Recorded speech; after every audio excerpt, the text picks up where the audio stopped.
Ohio State comes in once beaten, and the Buckeyes now must play the role of spoiler in Pasadena. The Rose Bowl is what we prepared for all year. That's what all the running is for. That's what all the practicing is for. Now we're in the Rose Bowl. It's time to go out and do it. ASU is going to meet a great Ohio State football team who's going to be hungry, fresh off a loss. If we don't have an opportunity to win the championship, we're going to try to spoil somebody else's opportunity. Arizona State's perfect season means their title hopes are still alive. It's been a decade since their last reign. The Phoenix again is ready to soar, eager to bring the glory back to the Valley of the Sun. This game is all that stands between the Sun Devils and a season of destiny. Me and my team, this game means we're finally one step away from reaching the ultimate goal, and that's to win the Rose Bowl. To be remembered as part of that game is something that me and my teammates remember for the rest of our lives. It's the Rose Bowl, the granddaddy, and this year the stakes have been raised.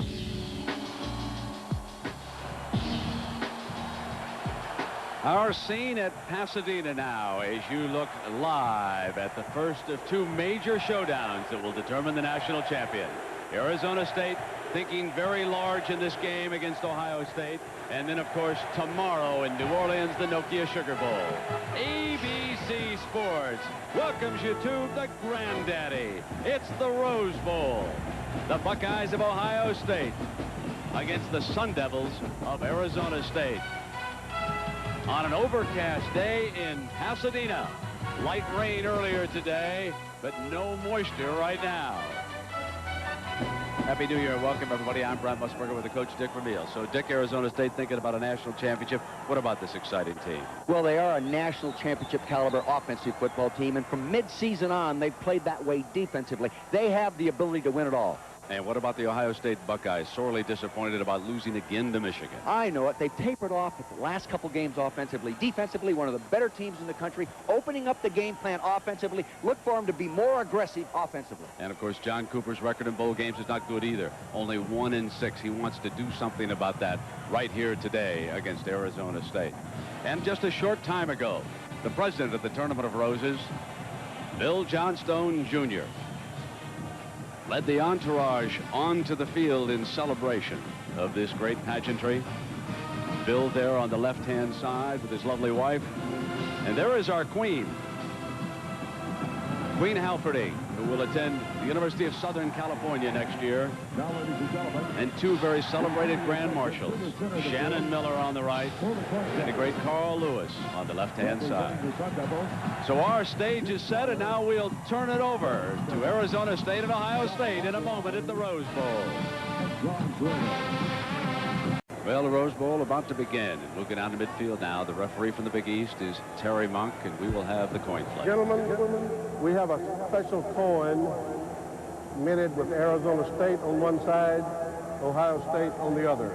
Ohio State, you're the visiting team today, so we'll have you call the coin. Ms. Miller and Mr. Lewis will toss the coin. We'll allow it to hit the ground. Call it while it's in the air. Ohio State. Arizona State has won the toss. Would you like the choice now or the second half? You want to receive.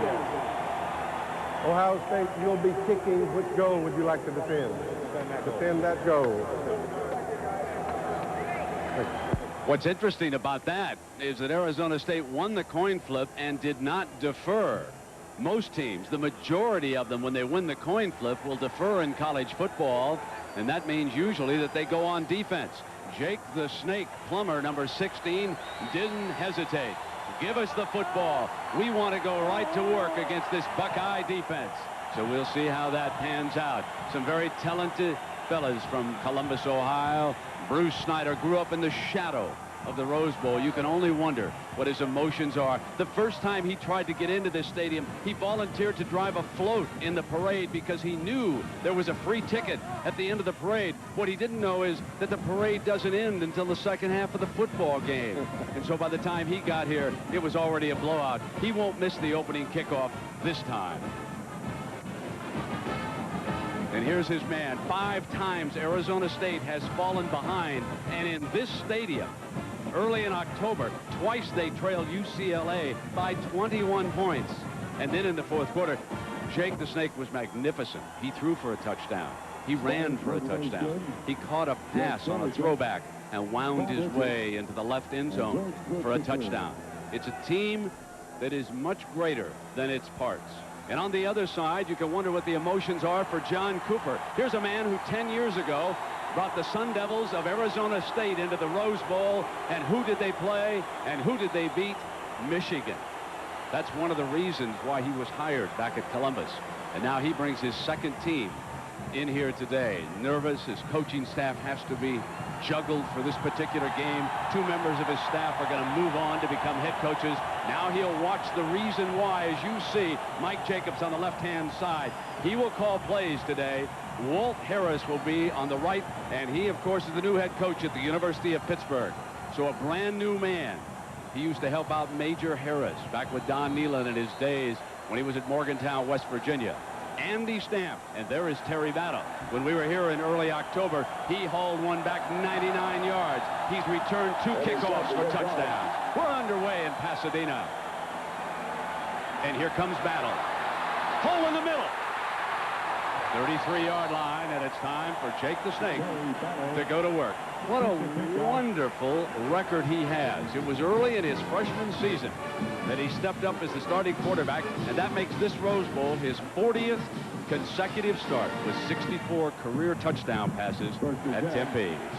Arizona State, the 33-yard line. So coming out with that play called on the sideline as they plan to do. Plummer with a few words for Battle. Let's see if he's going to get the first carry. It's going to be a short setup pass, and it is complete to the 42-yard line. Lindsey Jackson, the wide receiver, as we meet the backs and receivers. Lindsey's number 83. Battle, of course, is 8. Keith Poole is the favorite receiver of Jake. He's number 3. Steve Bush, he was injured earlier this season, number 82, a good tight end. And Jeff Hawk. Wait till you see the Incredible Hulk when he's on the field, set up that blocking. Dick, what about the plan here unfolding for the Sun Devils? Well, Dan Casita, the offensive coordinator, wants to open quick, fast tempo, just what they're doing right now. They're going to use their entire package early. The Incredible Hulk is short of that first down, but he kept going. He just refuses to yield. And on the second effort behind this offensive line, he reached out toward that first down marker. Now, the offensive line is not celebrated except for number 74, Juan Roque. But keep an eye on Gray Rugamer, number 51, over on the other side, the right tackle. He has a Rose Bowl legacy to follow here. That story will develop today. Kyle Murphy, number 56, a very good guard. Dan Cassetto, offensive coordinator, talking with him. He's very excited about the approach. They always come to run, but they plan to run later. They're going to open up their game plan. Multiple formations, movement, run both backs, reverses, screens, quick screens to wide receivers. They've got the whole package, much of it programmed in this first series. 2 tights as a signal from Bruce on the far side. All calls go through Bruce Snyder. He doesn't make them, but he has the right to say, hey, let's try something different. He will set the tone. So it will be 3rd and inches, and that's why Coach Snyder opted to go for the muscle up front. Give himself a couple extra blockers against the front. They don't like to run with Jake on the quarterback sneak, so look for him to hand the ball off.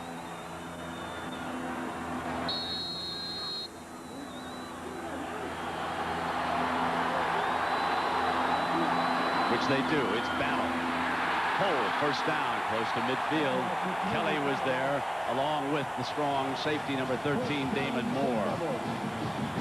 Now the defensive line from Ohio State, and it's a real good one. Pincus, 92, Vrabel, 94. Luke Fickell is a story. He's next to Winfield Garnett. Fickell, 99, has an injured pec muscle. And so he was somewhat questionable. This is his 50th consecutive start down in the trenches. The swing is to Battle.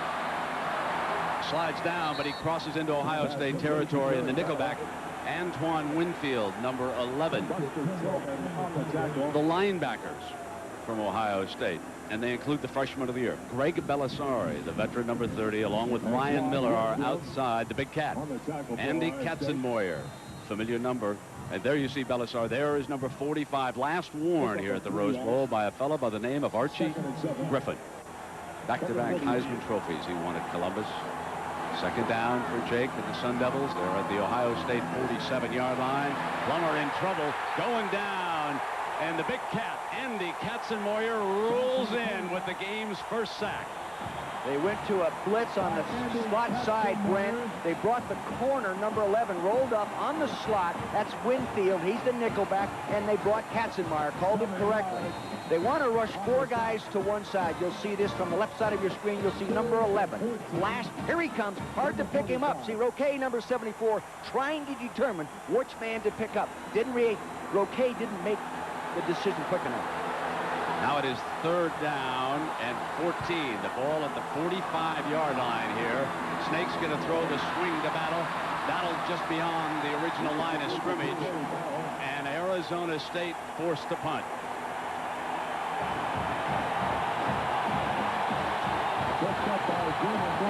Well, Arizona State wanted to start fast. That's why they elected to accept the kickoff. Take the thing.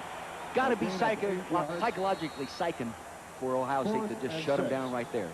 From the 47. He's a good punter, Lance Anderson. He's a senior from Apple Valley, California. Many of the youngsters on the Sun Devil roster out of the state of California. There's another good freshman, David Boston from Humboldt, Texas. Back deep for the Bucks, standing on their 10-yard line. Tillman, the linebacker, 42, is the short man.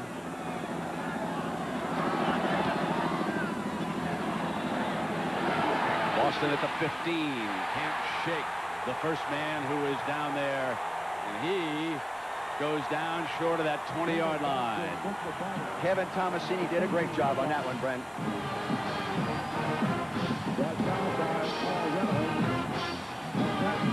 They could want an exception, huh?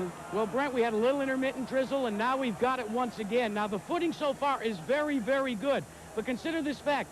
In NCAA rules, they mandate that you can only use a half-inch spike. That's only this size.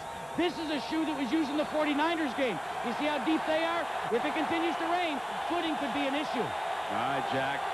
The Buckeyes come up with their first play from the 16-yard line.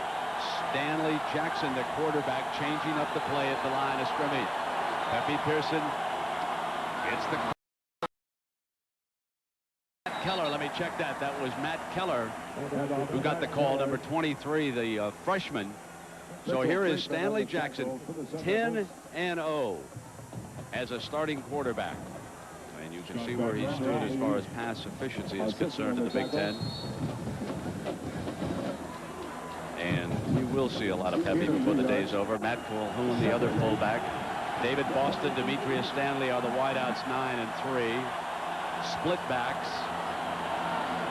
Jackson took off, and he'll go down at the 13-yard line as the Sun Devils brought heat right up against the middle. Pat Tillman and Sean Sueda. Tillman a linebacker, Sueda the defensive tackle. See, they also brought them in.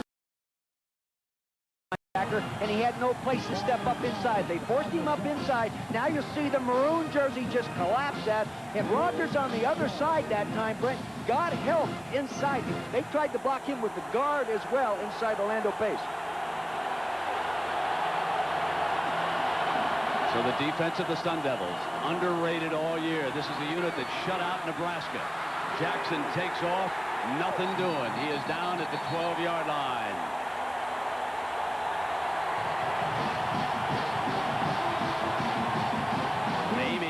Of the defensive lineman. John Cooper knows he's in deep right now.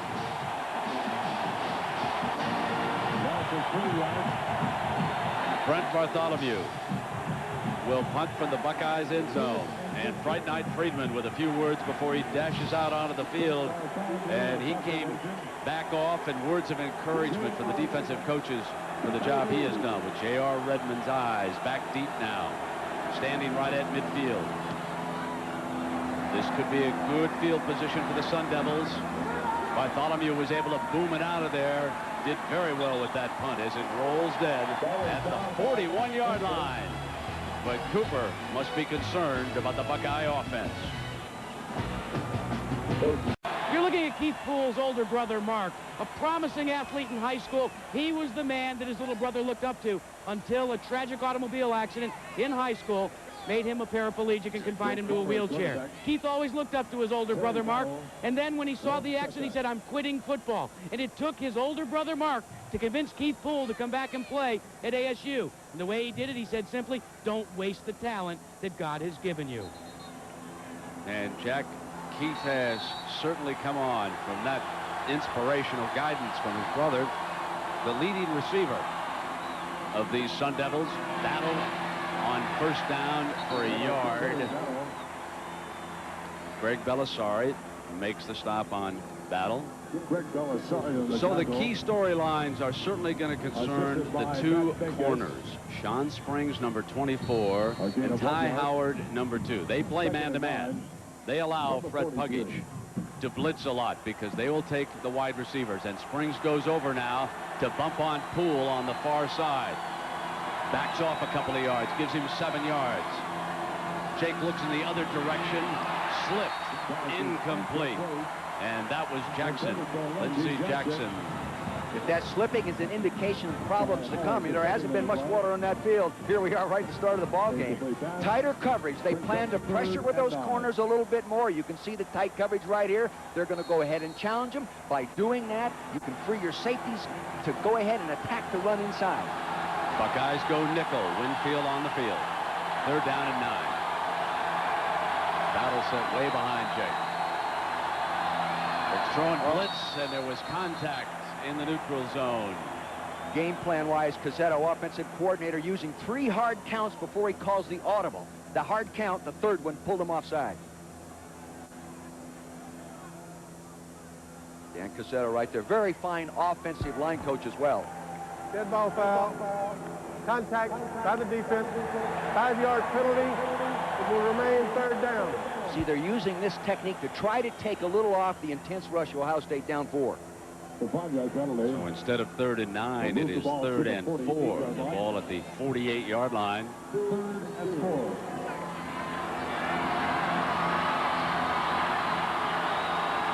Buckeyes will stay with the nickel. Winfield stays on the field in the defensive backfield. They still think Jake, who was 3 of 4 for 19 yards, is going to put this ball in the air. And he won't disappoint him. What a one, incomplete.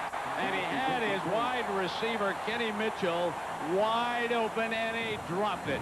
He rolled the corner up. They forced him outside. They did exactly what they should do. Throw the ball between the rolled up corner and the safety rotating over. He just didn't make the catch.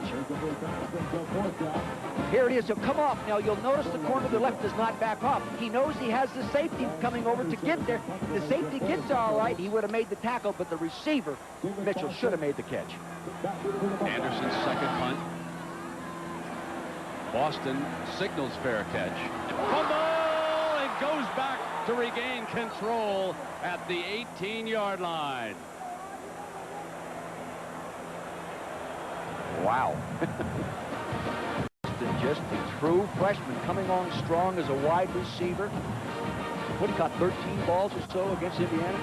We saw Joe Hollis over there send Stanley Jackson back onto the field, and you can watch here, he just simply fumbles the ball, gets away, but watch the effort afterwards on the high hop, and he was fortunate that the ball came up in the air. He was able to grab it, the son of an NFL official, and he recovers his own fumble. Now Calhoun is set in front of Pearson. This is the formation that Arizona State expects with the ISO fullback. Short drop, penalty flag is down. Pass was complete to D. Miller on first down, but there was a penalty flag.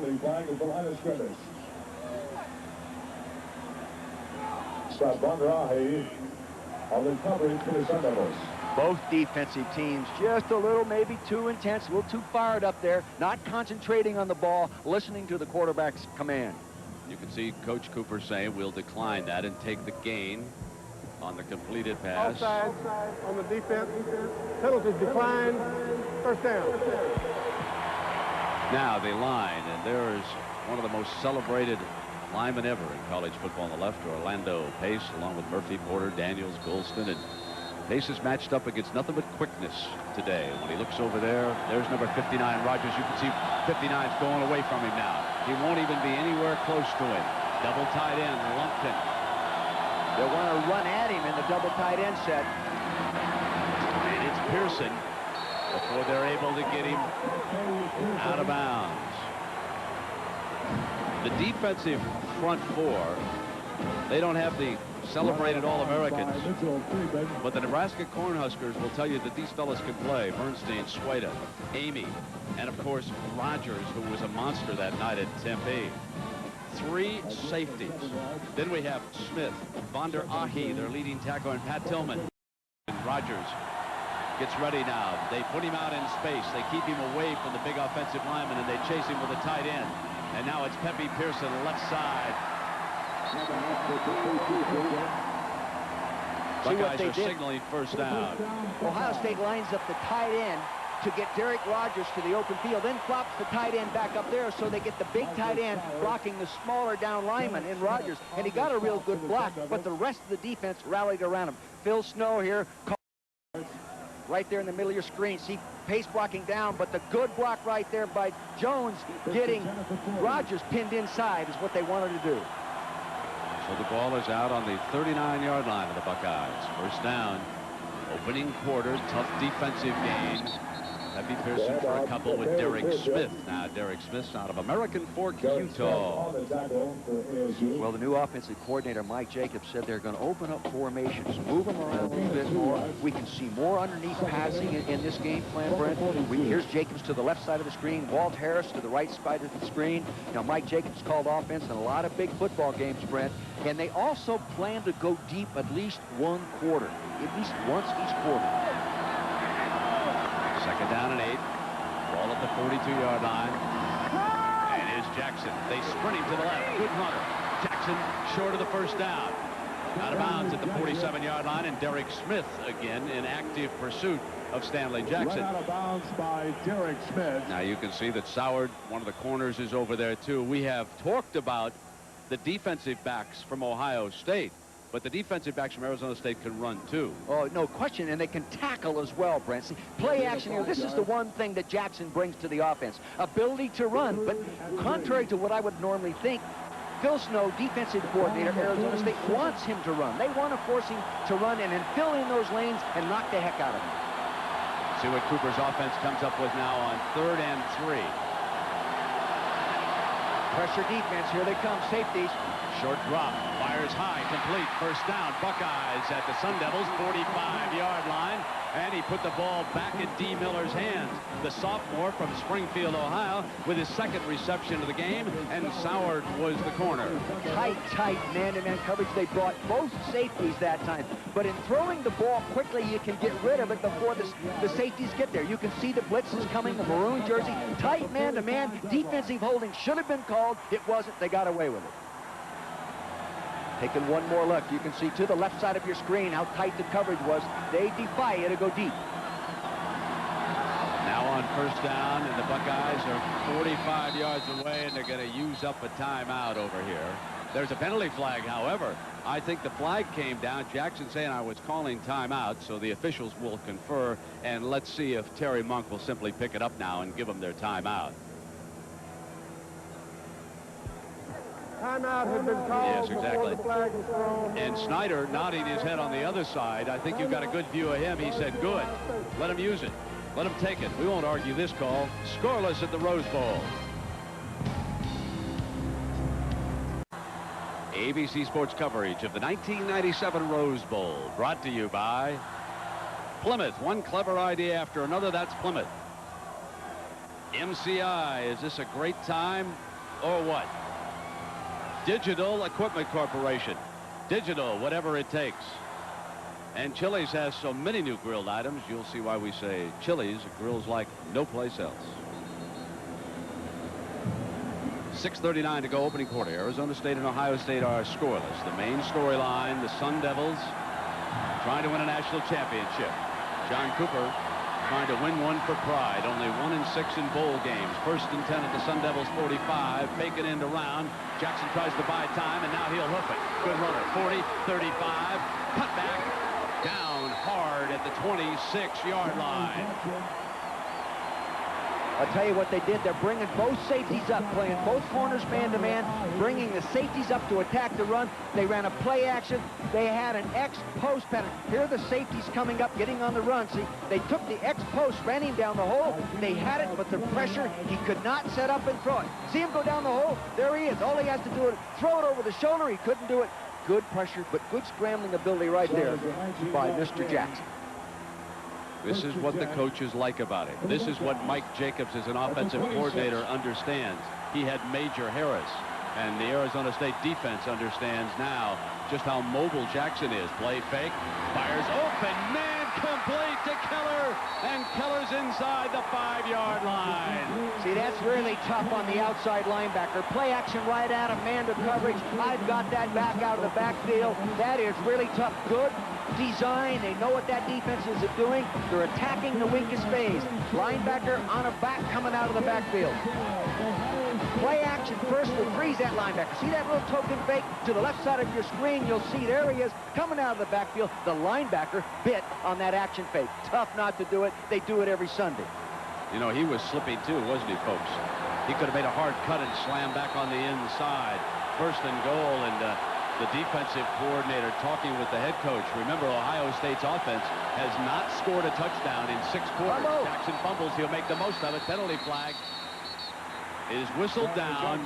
No touchdown for the Buckeyes. A penalty flag at the line No of scrimmage. excuse for fumbling a quarterback-center exchange at this time of year. You know, at this time of the year, that should be automatic.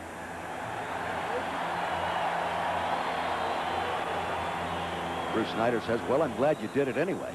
Phil Snow, defensive coordinator right there, makes all the calls. Before the snap, movement on the offense, 5-yard penalty, it will remain first down. Big Juan Porter is the snapper. Been efficient all year. First and goal. Right center of your screen. I fault on that. I think Jackson was coming out a little early. Got to keep pressure with that top hand. There's Jacobs on the left. The play is down to the sideline. Now it's first and goal, but the ball has been moved back to the 9-yard line. Jackson, receivers covered to the left, in trouble, throws incomplete, and that was very dangerous. Soward went diving for the ball in the end zone. Now, Stanley Jackson hasn't thrown many interceptions, only 5 this year, but he should not have thrown that ball. If you're going to throw it away, get it all the way out of bounds. Especially when you're already down there, you're in position, you don't want to take a sack, you're in a field goal range already, don't foul it up. Drop back pass, 3-step drop. See, the pattern's taken away. Good pressure there. They couldn't find a receiver. Now he's looking downfield. Throw it out of bounds. We saw a picture of Joe Germain, the Buckeyes' other quarterback, on their sideline. Second down and goal. Deflected, incomplete. You know, this is what Ohio State has had problems the last couple games, Brent, is getting in the red zone. Prior to that, they were doing a great job getting in the red zone and getting a touchdown out of it. That's why they get 3 field goals against Michigan. You're in the red zone, big game, you better get 7. Sun Devils getting off the ball. That's State right there. Oh, that's Bernstein right there, but it was Jeremy Stott, number 92, that batted it down. Big young defensive lineman out of Bakersfield College, played offense in Bakersfield. They were trying to set the screen behind Orlando Pace on that side, and now they come up with a 3rd and 9. Jackson with good time, couldn't find anybody, and he's got to take off. Fires to the corner, and the Buckeyes wait for the signal down there. Yes, touchdown. There was a conference down there before the official signaled that David Boston had made a legal catch in that corner of the end zone.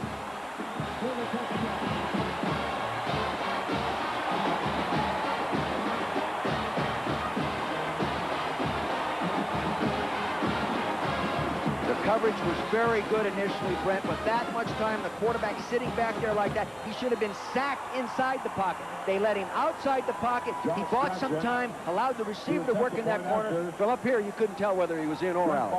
And they did hesitate on that, didn't they? Josh Jackson with the punter Bartholomew Holding. And it is just good.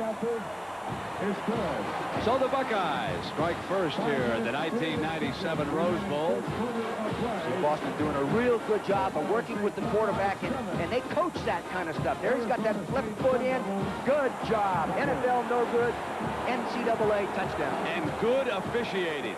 That official did not guess on that side of the field. He waited for help. And another official said, yes, Boston's foot was inbounds. That's a touchdown. Timeout at the Rose Bowl.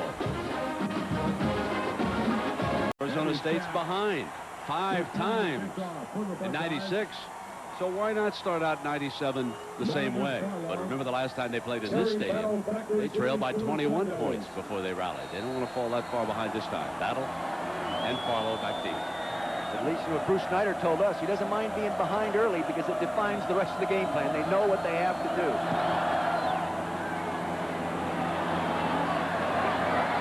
Battle from 10, hit at the 20-yard line, and down right there.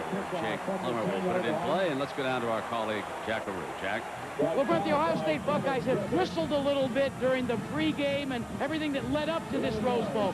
They felt that there was too much attention on the Arizona State and the fact that they had a shot at the national championship.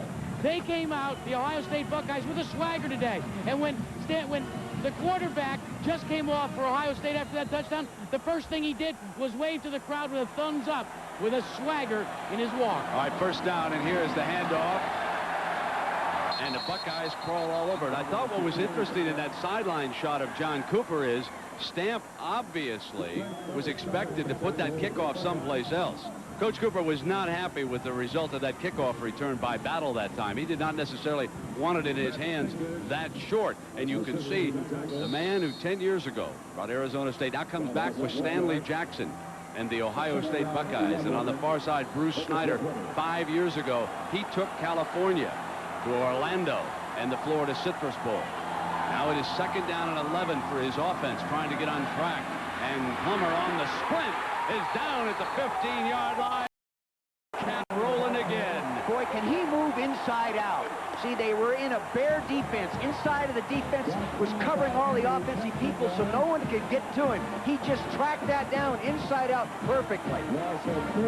Good job. Here he is, linebacker. He'll just go inside out on the play.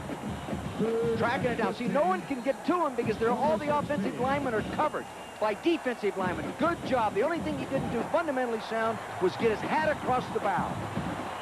And this young man, 245 pounds, and can he run? And you no longer have to call him a freshman. He's just one heck of a linebacker. On 3rd and 15, Plummer in trouble again, the Buckeyes. Pincus was coming from the backside. Belisari was there, too. They are pressuring Fred Puggage's defensive coordinator. Come after him. That's causing confusion. Now they're talking to the coordinators on the sideline about solving some problems. Fred Puckage said, hey, we're going after him. That's somebody says the only touchdown we've given up in the red zone is we've played zone. He said we gave up 2 touchdowns against Purdue. The first 2 times they touched the ball, we were in zone. Today we're going after him with man. Boston back deep. Boston standing in midfield. Anderson steps over to the left. Made a good pickup on that snap. Neither of the snaps have been very good the last 2. And Boston now weaves his way back into Sun Devil territory at the 44-yard line. So with their last series, the Buckeyes moved 82 yards in 11 plays to take a 7-0 lead. They will not have nearly that far to travel when you come back. It's tomorrow. Now the Buckeyes of Ohio State. Favorite. Lead Arizona State by 7 here. And they will attack from the 43-yard line. Jackson sets the screen this time, and Keller has been very active here in the first quarter. It is now becoming clear that Coach Jacobs and the other assistants made a decision to use the fullback as the key man here in this game and send him out. There was all that talk about Matt Calhoun and all these isolation blocks that we were going to see, and they were going to set up Pepe Pearson. But it is this man who has been the key to their offense today.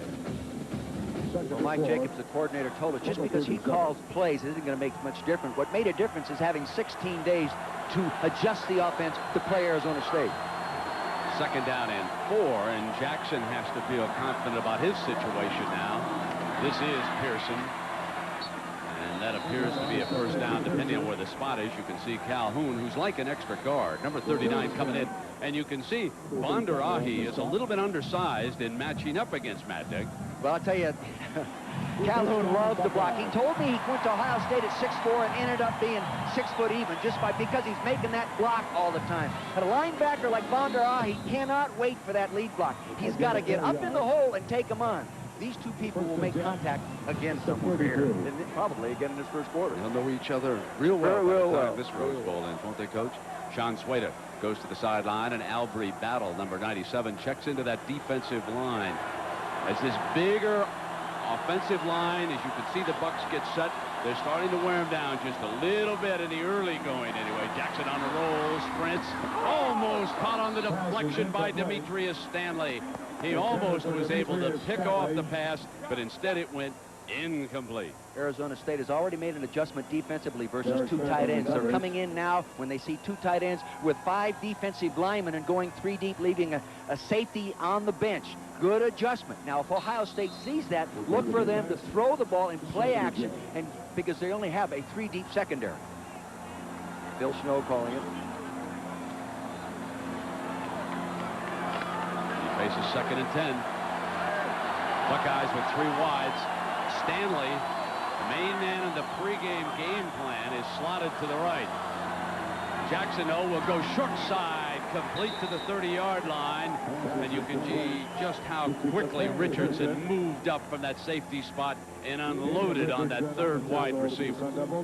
Brent, this is something we know. We saw Ohio State in person play 3 times. We saw them at least 3 or 4 times on tape.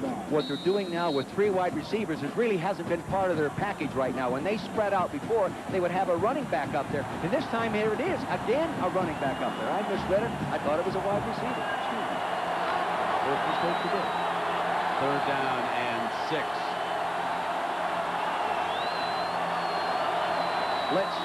There he comes. You got to see that. Friedman, and it was a bright night experience for Stanley back at the 42. A senior quarterback should see that coming. That free safety was almost on the line of scrimmage at the snap of the ball. That was not a surprise. He's got to adjust, either get out of there or throw the ball away. Very good change-up call by Phil Snow.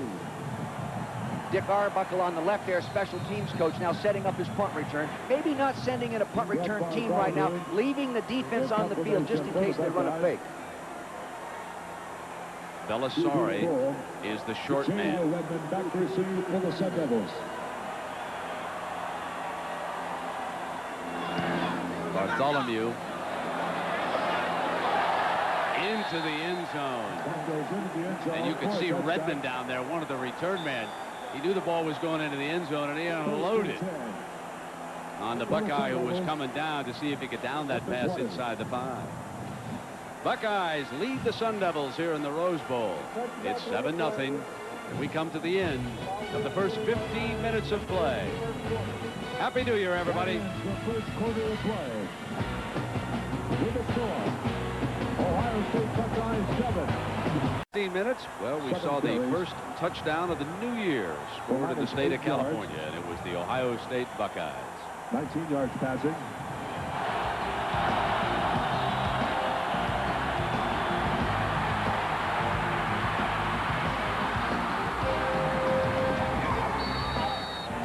Left foot was in. After the conference, the touchdown. Now, Jake the Snake and the Sun Devils, who are having trouble against this defensive line, wanted to go long, and that was Sean Springs, who was locked up with Poole. That's the matchup we will see all day. Number 24, his father, once played running back with the Dallas Cowboys. Sean, the defensive player of the year in the Big Ten, and a great footnote to that story. He did not intercept one pass this year, and Jake Plummer is matched up against one of the best corners in all of college football. Number 24, and I'm going to tell you something, ladies and gentlemen, number 2 on the other side, Ty Howard, is not bad either. So it is 2nd down and 10 for Plummer and the Sun Devils. bounces off the first tackler, but Belisari cleans it up after Ty Howard made the initial hit. You know who really broke the play was Damon Moore, the strong safety up there on the tight end side. He didn't make the play, he just ruined the play, Brent. He went in there and stripped all the blockers, left the guys out there so the inside-out pursuit could make the play. He'll be coming flashing from the right side of your screen. You'll see number 13. He'll snap the ball. He'll come flying in there. The right side. Now you see Vrabel 94 working inside. See both blockers go down. That cleared the lane. Real nice job of strong safety play by Damon Moore. Ricky Boyer, number 24, the third wideout, goes in motion. The Sun Devils try to open things out. They flare it down to Battle with a great move, and Battle to the 31-yard line, and a first down for the Sun Devils. You know, there was a very hard luck story here when Arizona State rolled in to play UCLA. Michael Martin, who until that time was their starting running back, went down with a neck injury and was unable to play. And this man, number 8, Terry Battle, stepped in and rushed for better than 1,000 yards and gave the Sun Devils that breakaway dash in the backfield. And we saw such a nice move that time. And now he'll come over to the side.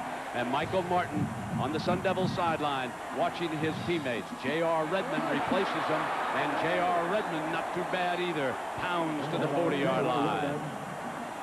There they go, running their version of the isolation fullback lead. Big old Jeff Polk, number 44.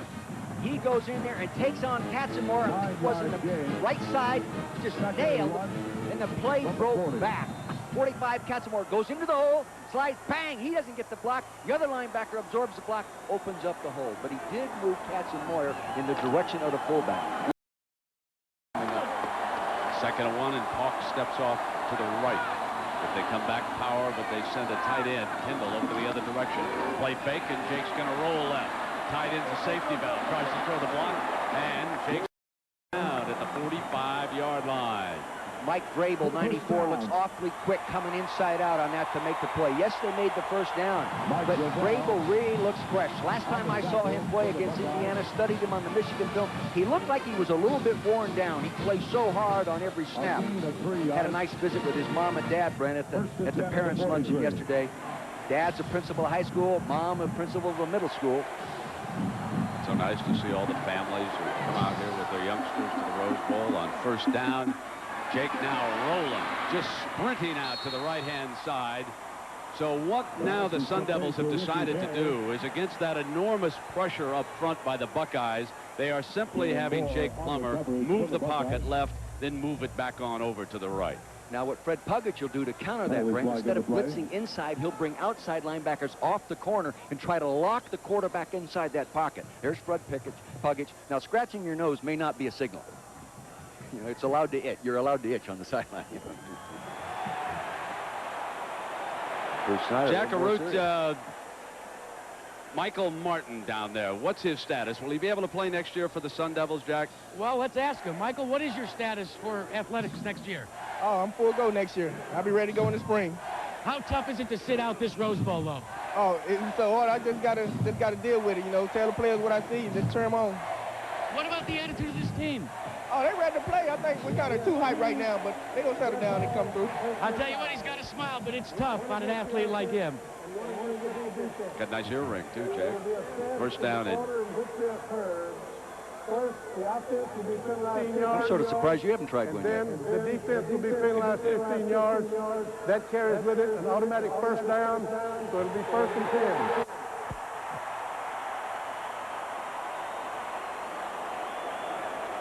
Explanation time.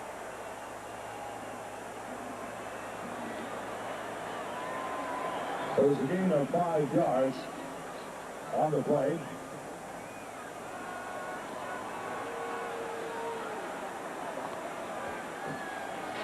First and 10 for the Sun Devils, the 48. So after Terry Monk sorted everything out, it'll be a first down for the Sun Devils at the 47-yard line. A personal foul on both teams. Movement. The hard count's getting them. They better stay with it. Coming into this ball game, Arizona State used a lot of very quick counts, come up on the line of scrimmage and go, and they were going to change up, and that change up is effective. Dead ball foul. Offside. Defense remains first down.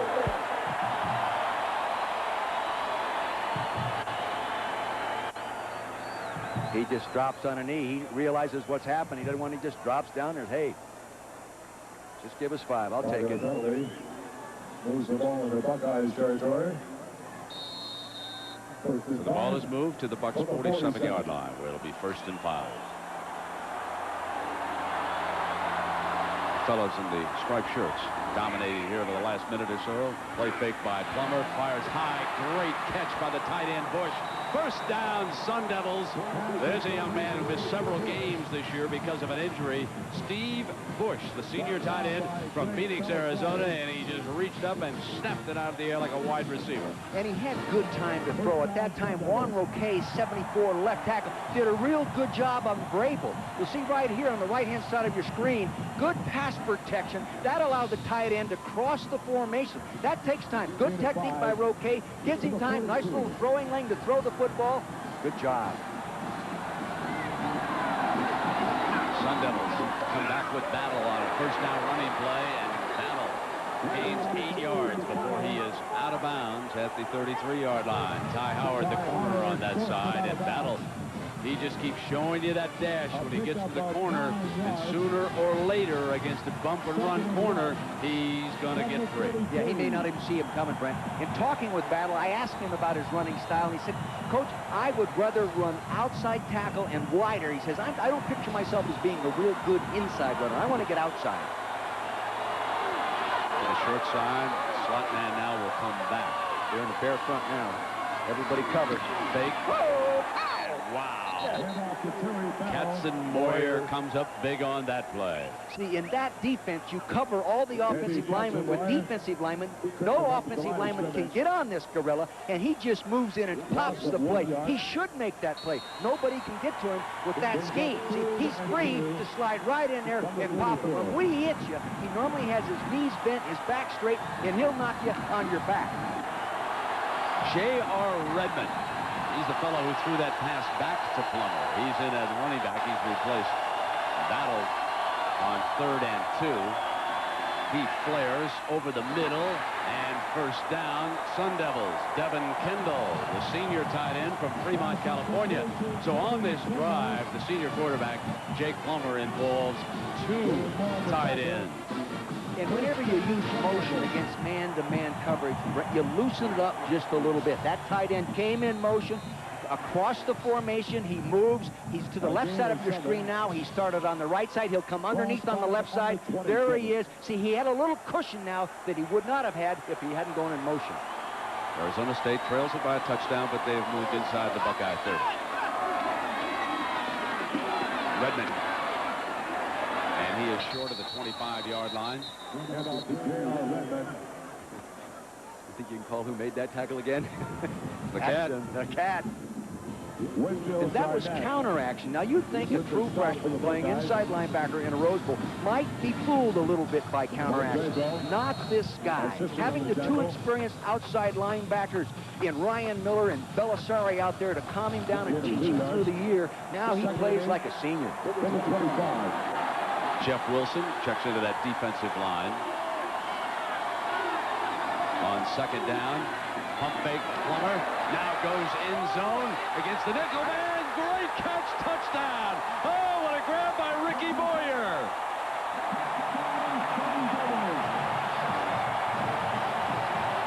Winfield can't believe the catch that Boyer made in the end zone. He thought he had him locked up.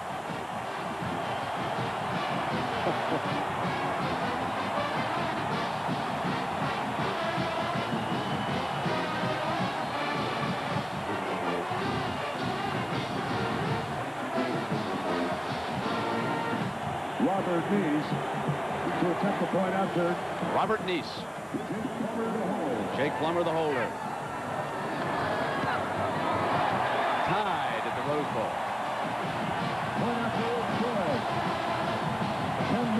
Again, the use of motion by a receiver, loosening up man-to-man coverage. A little pump fake right there. Boyer did a good job of looking back over his outside shoulder. And he is a CIF sprint champion, so if he has to turn it on and make it, whoa, my gosh, that didn't look like he caught the football.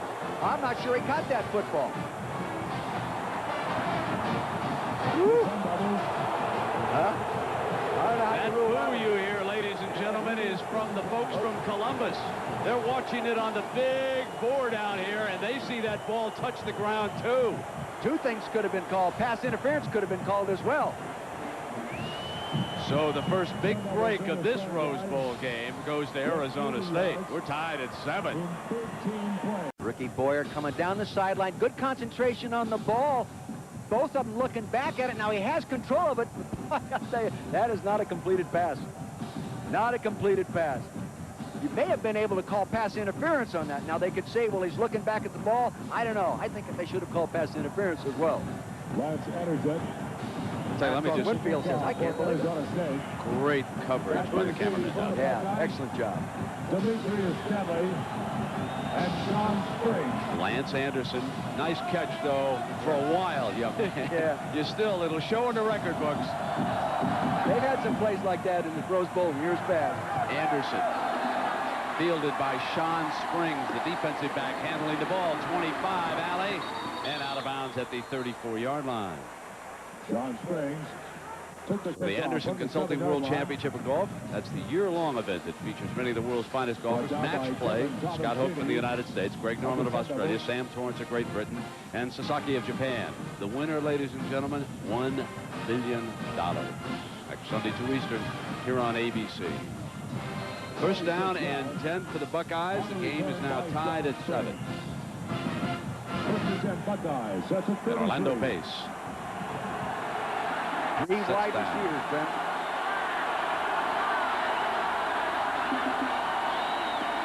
Stanley Jackson will come with their base play. Buffy Pearson to the 40-yard line, and that is 7 yards on first down before Pat Tillman, the linebacker from... Now take a look at that hairdo there. So he hasn't had a haircut since he was in high school. He's a 3.87 student. And obviously, he spends much more time in the library than he ever did the barbershop. When you visit with this guy, though, you can't help it.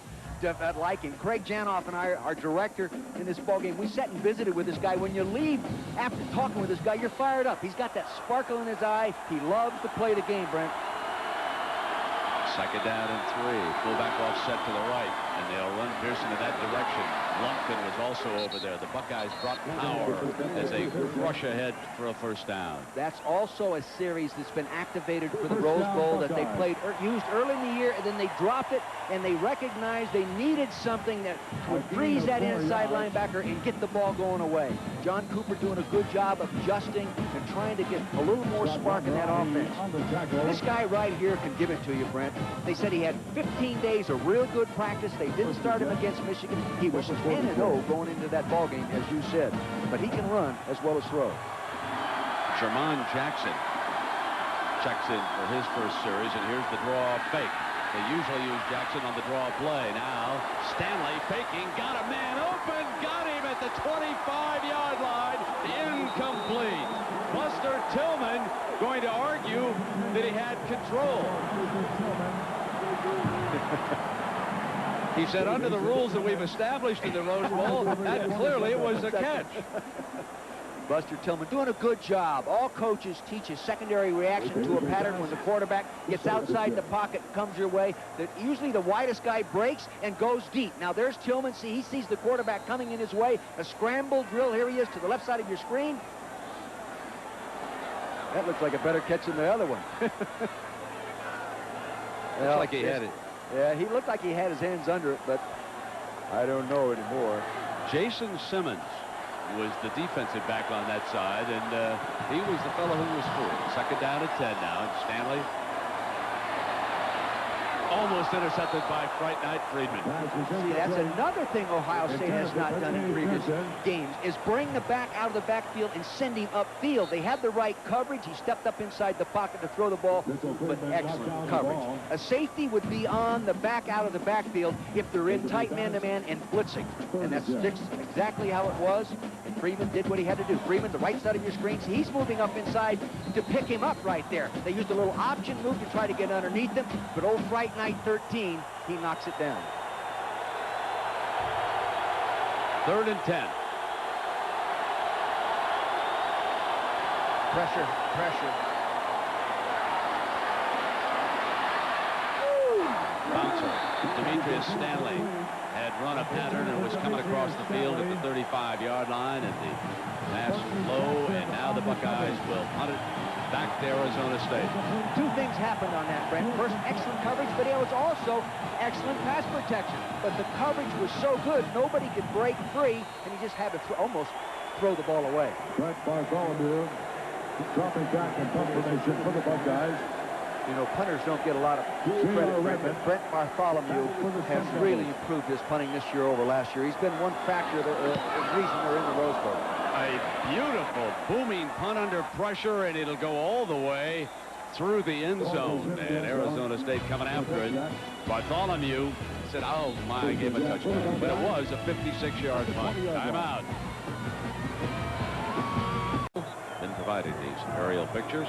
Goodyear blimps travel over 100,000 miles every year, covering major sporting events.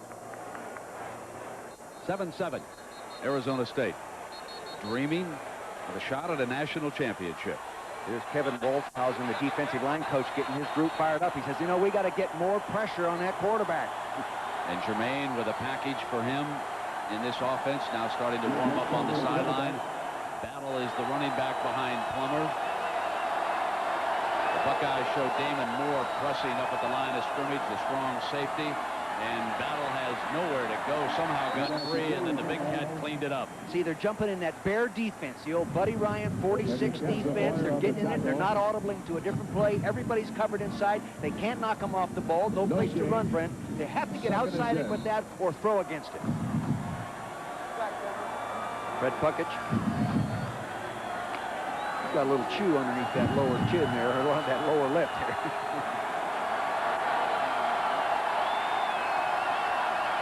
Second and 10. Fires complete and short of the first down because of Ty Howard, the corner man over there, working against Jackson. Jackaroo. Well, Brent, offensive coordinator Dan Cazzetti has a very special philosophy about playing this game. He got it from Tony Dungy. He calls it the 4 X's. The first one, the expectation. That, of course, would be to win the Rose Bowl. The second one, and this is most critical if you intend to win, that's execution. Third one, excuses. Don't have any, and you won't need the 4th X, explanations. Sounds good. I gave Ty Howard a little bit too much credit, and the Sun Devils get a favorable spot. And now Boyer squeezes back through for 5 yards with Vrabel and Moore hanging on. And so Boyer with a first down run. Dick, you can see the offensive line's confidence start to grow. Arizona State in its first couple of series had trouble solving the mass and what the Buckeyes were doing. But now they're starting to come off the ball. Roque and Rugamer, the 2 tackles against Cooper's defense, and they're doing a much better job down there. Well, they loosened him up too, Brent. You know, moving the quarterback outside, spread formation. The toss fumble, Battle goes back, loose ball, still loose, and now he's got it. He regains control, and for a moment, it looked like Luke Fickell might recover the free football. You know, and initially they had a play going, but it doesn't count if the running back doesn't catch the football. Roque had pulled at the left tackle position and kicked out and had given him a running lane up inside, but lost concentration on the ball. First things first, Mr. Battle. See, right there, good pitch. He's got to take that ball. See, he's looking out in front and watching where he's going to run with the ball before he seeks the ball. Wow, he's lucky he got it back. 3rd down and 9. Belisari up on the line defensively, and he's coming. And so too was Kelly, the safety blitz.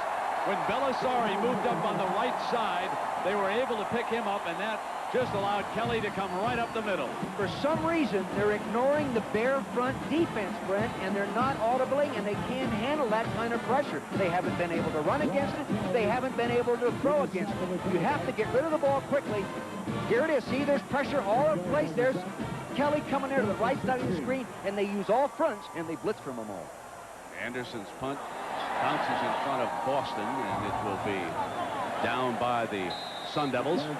Ball will be spotted at the 29-yard line. You can see the official. And let's take one more look at this sack, because you will see how the linebackers at Ohio State operate. Belisari and Katsumoya with pressure, and Kelly says, oh, baby, a free shot at number 16. Let me have it. Timeout in Pasadena. ABC Sports coverage of the 1997 Rose Bowl brought to you by Ford Taurus, more of what America wants in an automobile, and Fidelity Investments, where more than 7 million Americans trust their retirement savings. Josh Jackson warming up just in case he gets a shot here in the last 5:30 of the first half. Score is tied at 7. And the Buckeyes come with Michael Wiley, giving them some dash at that tailback spot. He'll be set behind Calhoun. Joe Germain is in at quarterback, so it's a new offensive set, and here comes Wiley. Breakout speed, 11 yards on his first carry of the game, and Simmons finally brings him down. And here's a young man who could have quite a future at that tailback spot, number 5. He's a freshman. He's from Spring Valley, California. See what they're doing now, when you go 3 wide receivers, they're going to go to a 2 deep. Well, that gets the safeties out of the run position right there. So the 3 wide receivers is loosening up the defense. It gives them a chance. They stun it out of the play. Fullback does a good job. And as you said, Brent, Wiley is a little nifty guy. Germain, perhaps a better passer than Jackson. With his package, he's in with Wiley. They use Wiley again. He sprints out to the right to the Sun Devils' 49-yard line. 3 more yards with Vander Ahe, Simmons, and Friedman all in on the stop. Now, Wiley started out the year as a wide receiver. He was a great high school running back coming out of San Diego area. He ran for over 1,900 yards. And I really thought he should have stayed with it, but I think Tillman might have turned him back to the inside right there by constricting it like that. But I still believe there was hole up inside there. But you can see he's going to be a cutback guy, Brent. I'll tell you, number 13 might have been coming from that hole you were talking about, too. Could have been. Might have been a little frightening when you look in there. Second down for the Bucks. They moved the tight end over on Derek Rogers. They've been attacking 59 with the tight end. Wiley smashes right straight ahead to the 45-yard line. So the strategy now has been countered. Arizona State has flexed Derek Rogers off the line so big Orlando Pace cannot get a body on him. That was Bruce Snyder's plan coming into the game. The Buckeyes are simply moving a tight end over on that side so that 59 does not get free. That's why we haven't called his name very much here. But what they did, Brent, with that, they had Rogers there, the tight end there, but they stunted Rogers all the way into the play. He made the play coming from the backside. They don't want to relieve him on a 340-pound offensive tackle. Rogers is on the other side, away from Pace on this 3rd down. He's picked up. Boston short of the 1st down. 4th down for the Buckeyes. And here comes Bartholomew off the sideline. See, on those short pass situations, tight man coverage, Ohio State does not use a fade principle, in which I'm talking about. You take the short route and take it deep down the sideline and try to hit him 18, 20 yards deep. They don't teach that principle, so it's hard to convert a 3rd and short situation on that kind of a pass, unless you're just more physical than that defender. So for Bartholomew, they send Keith Poole in as one of the return men along with J.R. Redmond. You can see Poole, number 3.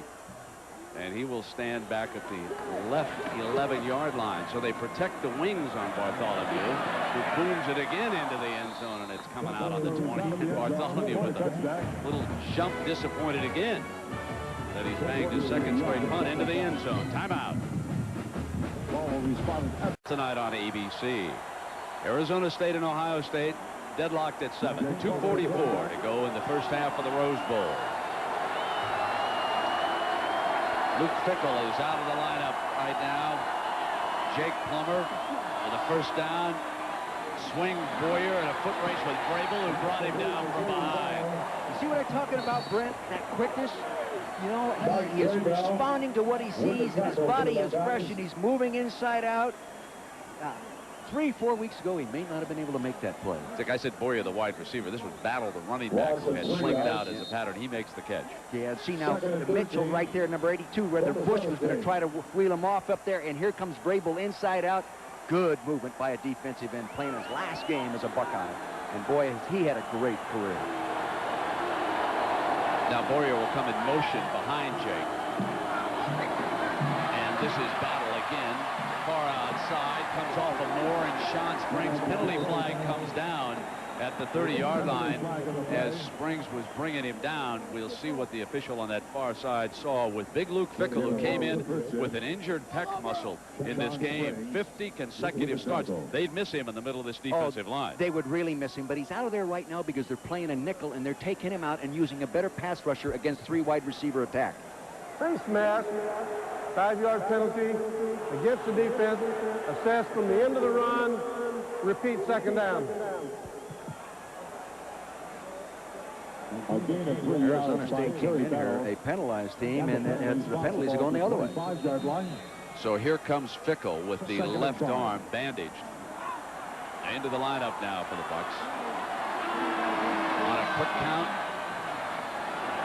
Plummer to Poole, incomplete, and Sean Springs, number 24, comes up big again. I asked him about the matchup. Is he concerned? He says, no, I respect Poole. He's a fine receiver. He has good leaping ability. He said, Coach, but I can cover, and I've covered good receivers in the Big Ten many times. Not a cocky guy, a confident guy with tremendous ability to back up any statement he makes. And here's a storyline for the day.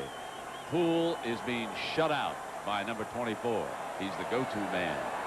3rd down and 5 from their own 25.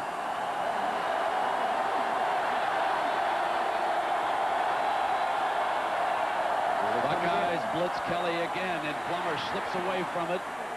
Battles toward the 1st down, Arizona State. Now there is that veteran Jake Plummer. The safety blitz was coming.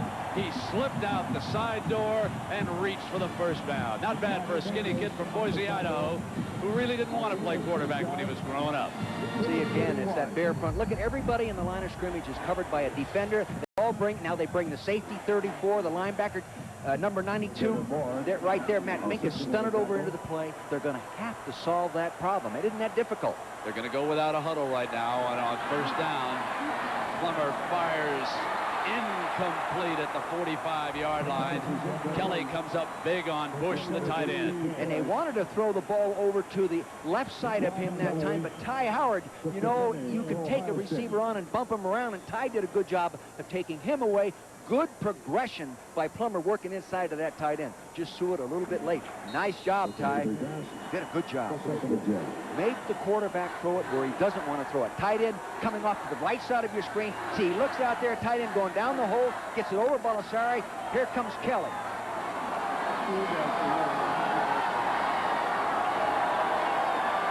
2nd down and 10. Move the pocket to the right. Incomplete. And it'll be 3rd and 10 for the Sun Devils. If it isn't Vrabel, it's Finkes doing it from the defensive end. What a tandem these 2 young men have been for a number of years. Finkes right now starting his 38th game. Vrabel starting his 38th game. And right now they're giving Mr. Plummer a headache. There is the all-time sacker, Ohio right there. 36 sacks in his career, 64 tackles for a loss. Just loves to play, and his dad told me he's been a gym rat since he was a little kid. He just has always loved to compete.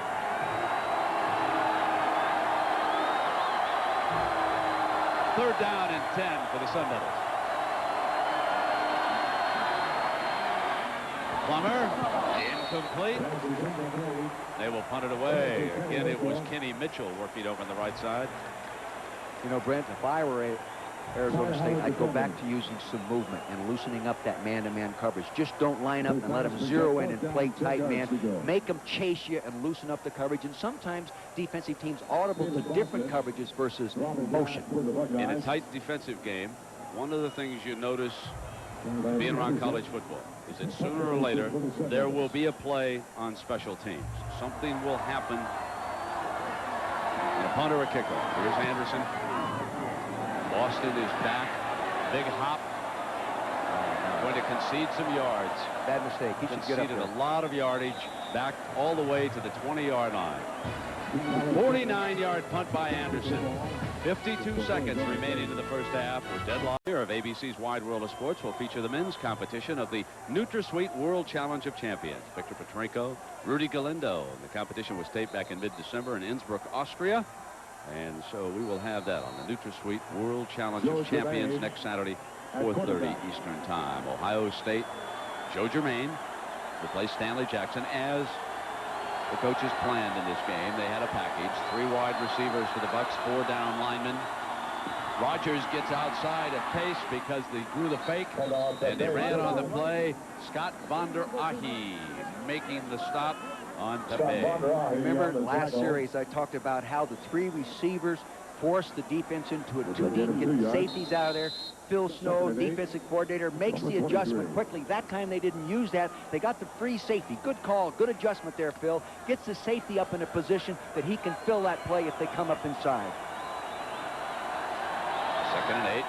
Keller is the split fullback. Pepe around behind him. Daylight. Tillman hanging on over there. Eric Golston at the right tackle position did a good job. You know, he doesn't get a lot of credit. He's not a dominating player, but this time he sticks and stays with that kind of play, Brent. So we have come to the end of the first half. Ohio State scored first on a touchdown catch by David Boston. 1 foot inbounds. Then came the most controversial moment of this Rose Bowl. Was this a touchdown? The officials gave it to Ricky Boyer on the diving catch, but did he have control or was he losing it as he went down? You be the official. Regardless, it counts, and Arizona State and Ohio State are tied. Back with more after this message and a word from our ABC stations. For this Rose Bowl, and they were not without controversy. The first one scored by Ohio State. David Boston, their freshman wide receiver, was coming across the end zone. As you look away from Boston, who does have his left foot down, watch the official who's supposed to make that call. Doesn't even see it. Has to search for help.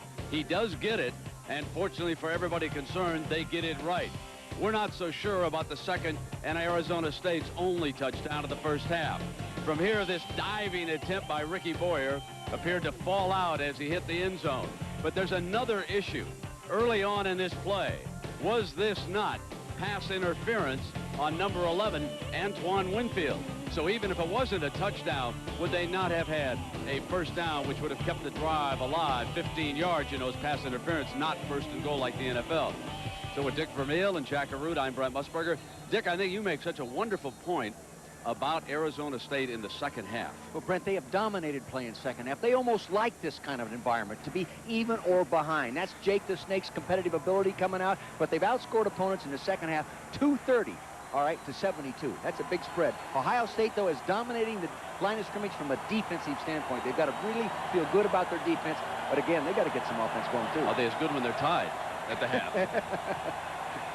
So the national championship is very much up in the air. Not only this game, but tomorrow night on ABC, the Nokia Sugar Bowl, the rematch, Florida State against Florida. Now, if this game stays tight, and let's say that Arizona State pulls it out with a late field goal, wins this game 10-7 or 14-10 or something of that nature, Florida has to feel very good about its chances to jump ahead. So a lot of things are unfolding here in the second half. Very much up in the air as Arizona State will kick it off, and the Buckeyes will get the first possession of the second half. And Dick, did the numbers reveal anything from the first half? Really, the numbers reveal what the first half has been all about, a 7-7 football game, but no turnovers. Time of possession slightly in favor of Arizona State, but rushing yards for Arizona State, 17 yards. They come into this ball game averaging 248. Other key thing is that Poole has not caught a ball here in the first half, and he's their key guy. Joe Germain opens the second half as he finished the first for the Buckeyes. This guy right here has been the spark, though, in the first half. Quarterback scrambling ability, moving, throwing the ball downfield. Calhoun and Pearson, the running backs. And again, they move the tight end over on Rogers. on a running play for 3 yards. It is interesting as we follow one of our main storylines, how the Buckeyes, Dick, have been able to lock up on number 59, Derek Rogers. Orlando Pace certainly is over on that side, but Rogers has not been a factor in this football game. No, he has not. And, you know, one reason, Ohio State's done a good job of staying on a third and real long where they can just tee off and come after you. So they kept them where they've got both defense to run and in the pass. The base 4-3 is the look being shown by the Sun Devils. This is Pearson on a delay, and they'll close down hard with Derek Smith in there on the hit, the linebacker. Jack Arute, what about the two coaches here at halftime of the Rose Bowl? Well, naturally, I asked John Cooper about that controversial touchdown by Arizona State, and he said, hey, it was a great play. He didn't want to talk about it. What he did want to talk about was momentum. That may be the reason why you're seeing Jermaine starting the second half. On the other side of the ball, for Arizona State, Bruce Snyder said, I have to calm my guys down. He feels the emotional level's too high. The other says, I'd like to have a few more points. 3rd down and 8 for the Bucks. And timeout is being called.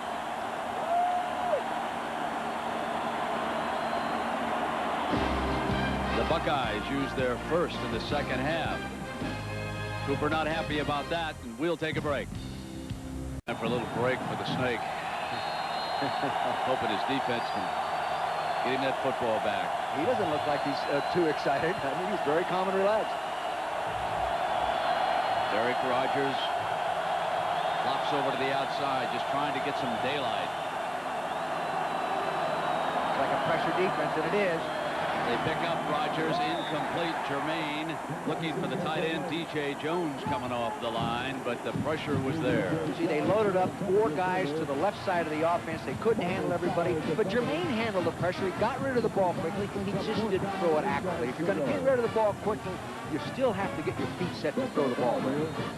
Dropping back at Buck formation. 4th down and 8. Bartholomew.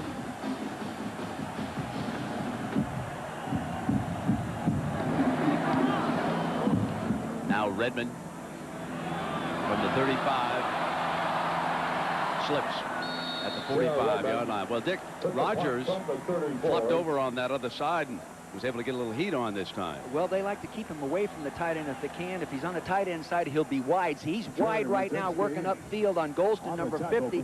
Gets a heart, but the ball's being thrown up inside. They've got to get a little more pressure up inside to make the quarterback hold the ball. Then Rogers might get there. Orlando takes a break. Hawk and Battle on the running backs behind Plummer. Arizona State opens with a power formation. They're going to pound away, and Battle picks up almost 5 yards. I guarantee you, Dan Cassetto, offensive line coach coordinator, went in there and said, listen, you big jug butts, we haven't blocked anybody yet. Let's come off the ball and get after him. We don't have to be fancy, call counters and reverses. Let's get after him. That time, they came off the ball like they meant it. Coach getting fired up. Well, I know Cassetto's attitude. I've been around that guy. He'll get after him. 2nd and 5. Battle brings the end around, and it's Poole. Midfield, 1st down, inside the 40-yard line. So Poole may have been shut out as a receiver, but they'll find a different way to put the football in his hand. And the key to that kind of reverse is you run it off one of your great plays. Their favorite play is the counter play. They start it one way, and they pull all the linemen. You'll see them going to the left. Hey, come out there. Old Jake looking for somebody to block. He said, oh, gosh, I'm glad I didn't have to hit him. Good open field running right here. He's done this a number of times this year. Kelly, the free safety, forcing him out of bounds, but not before. Poole picked up a 1st down at the Bucks 38.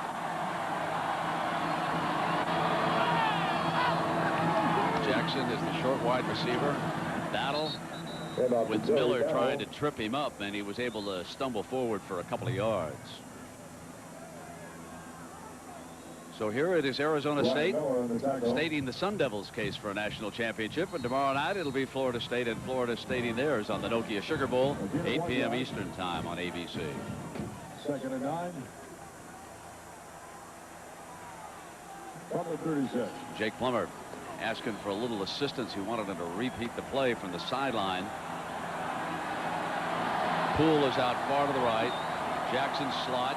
Quick count. Throw back left side. Boyer dueling Howard. Diving attempt again.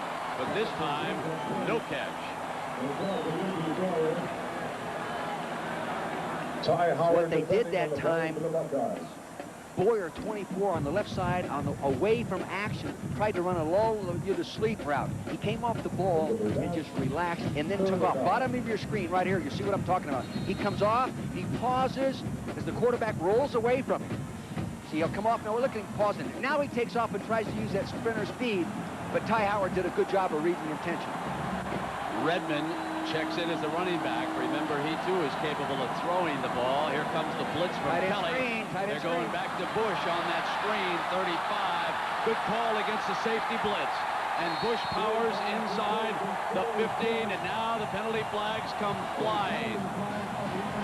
We saw them run that on the practice field the other day. Real good play. And in those blitzes, Brent, sometimes you lose that tight end, especially if he slow blocks, meaning he sets up, shows pass, and then releases. You don't see many screens to the tight end. Very good change-up call.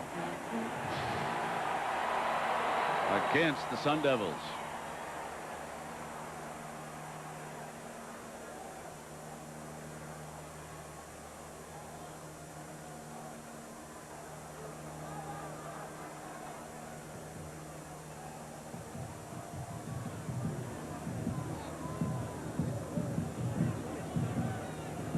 These East Coast guys aren't used to working on the West Coast. It's taking them a little time here. They got jet lag. A gain on the play of 23 yards.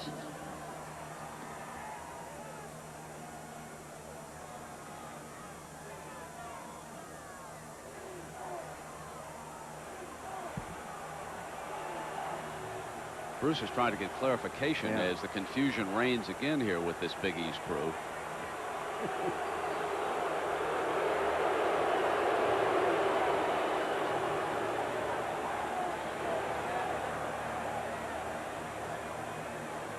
The preliminary on this was a right personal there foul on Rugemer right there. There shouldn't be any indecision on that. Dead ball is the call. It's 15 yards. At the end of the run, it'll still be a first down, Arizona State. Mr. Rugemer is a very, very intense football player, but that was not smart football. Great football legacy. The ball back to the 28-yard line. First and 10. They come quickly out of the huddle. This was almost by Boyer.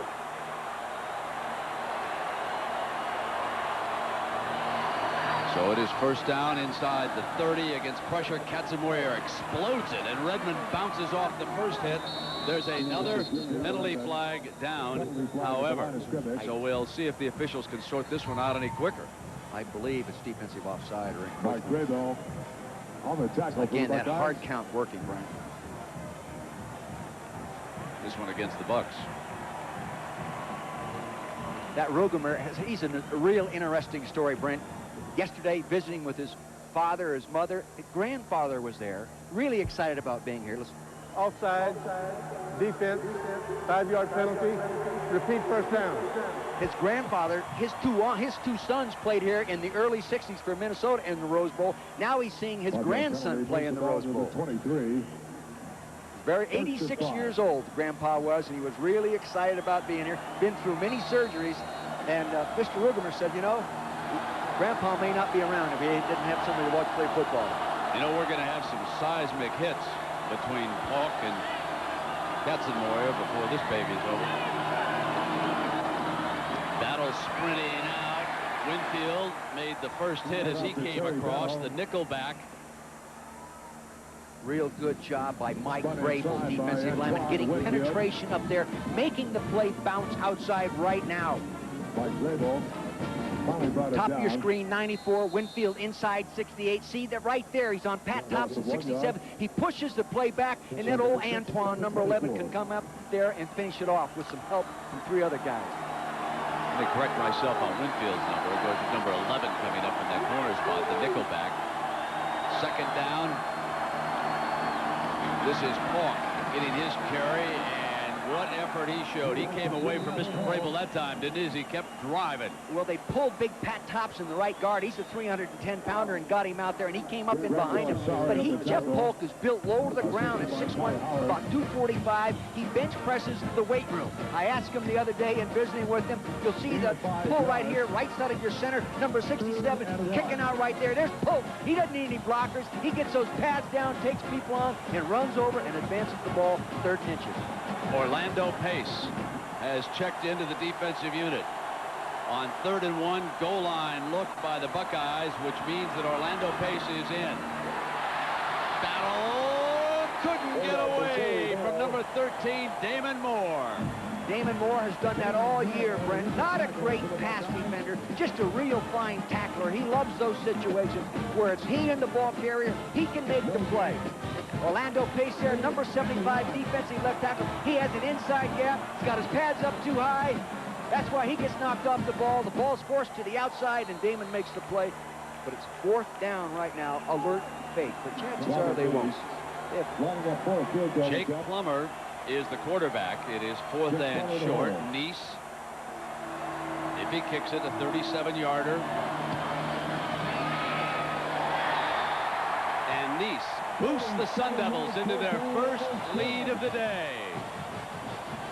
Who knows how big that might be in Arizona State's drive for what they hope will wind up with a national championship. The Sun Devils lead it by 3.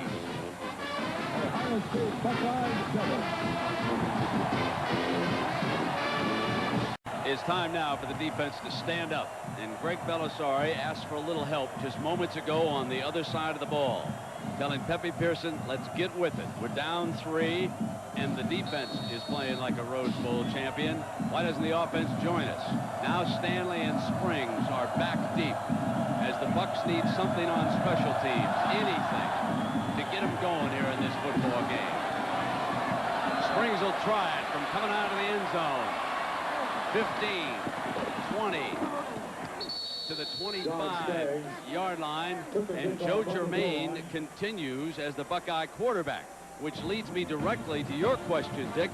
You would have stayed with Stanley Jackson. Yeah, I'm sort of confused. He moved the team. He was 6 for 12 passing, you know, and I know they plan to play them both, but I would have thought they would come back with him right now. 6 for 12, Germain 1 for 2, but Stanley was the guy that scrambled around and threw the good balls downfield. One of them, they didn't give him the catch on it, but I don't know. Above the waist, against the return team, 10-yard penalty from the spot of the foul, 1st down.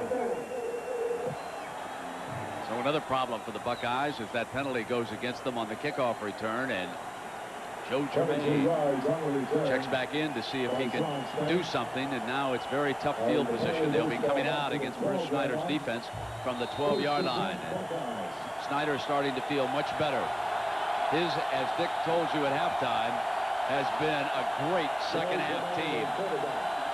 Rogers over to the Goldston side. Fake, Germain time, and a diving attempt by Stanley. Makes the catch there at the 29-yard line.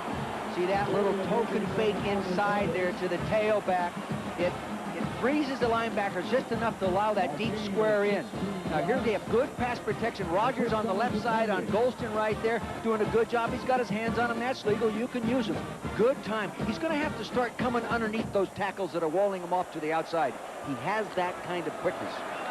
Yeah, Rogers put that inside move on Nebraska for that 3rd safety. Now they've got a tight end, Jones, over on him on the left. Germain going to fake again. Comes to the middle, caught on the fly. The Buckeyes break Stanley. 72-yard touchdown. This quarterback controversy is history. I told you he should have stayed in there and played. Phil Snow, defensive coordinator, well, I called the right coverage. This is the one advantage Joe Germain has, Brent. He is a little sharper passer, a little more accurate coming into this ball game and has been in the practice. Again, those 2 tight ends condense that defense, constrict it. They're play and run, they're play action. Good call, good change up, big play. to hold. Longest pass play for touchdown this season for the Bucks. Josh Jackson, Bartholomew, the punter, will hold it. And the Buckeyes regain the lead. Demetrius Stanley. Ohio State 13. Demetrius Stanley right there on Jason Simmons, number 10. See, man-to-man, he gave him just a little bit wrinkle, and you see that nice burst to the inside. No safety help inside, so the quarterback, Jermaine, could throw the ball away from the defender and pull him across the field. And here he is, and Orlando Pace did a nice job on Rogers. It was Orlando Pace dropping back to pick up Derek Rogers on the left side, and as a result, the Buckeyes have regained the lead at the Rose Bowl. ABC Sports coverage of the 1997 Rose Bowl brought to you by the new Dodge. It's about change. AT&T, your true choice. Ohio State leading Arizona State 14-10, 8:23 to go in the third. Mike Malfa is the new kickoff man for the Buckeyes. Farlow and Battle are back deep.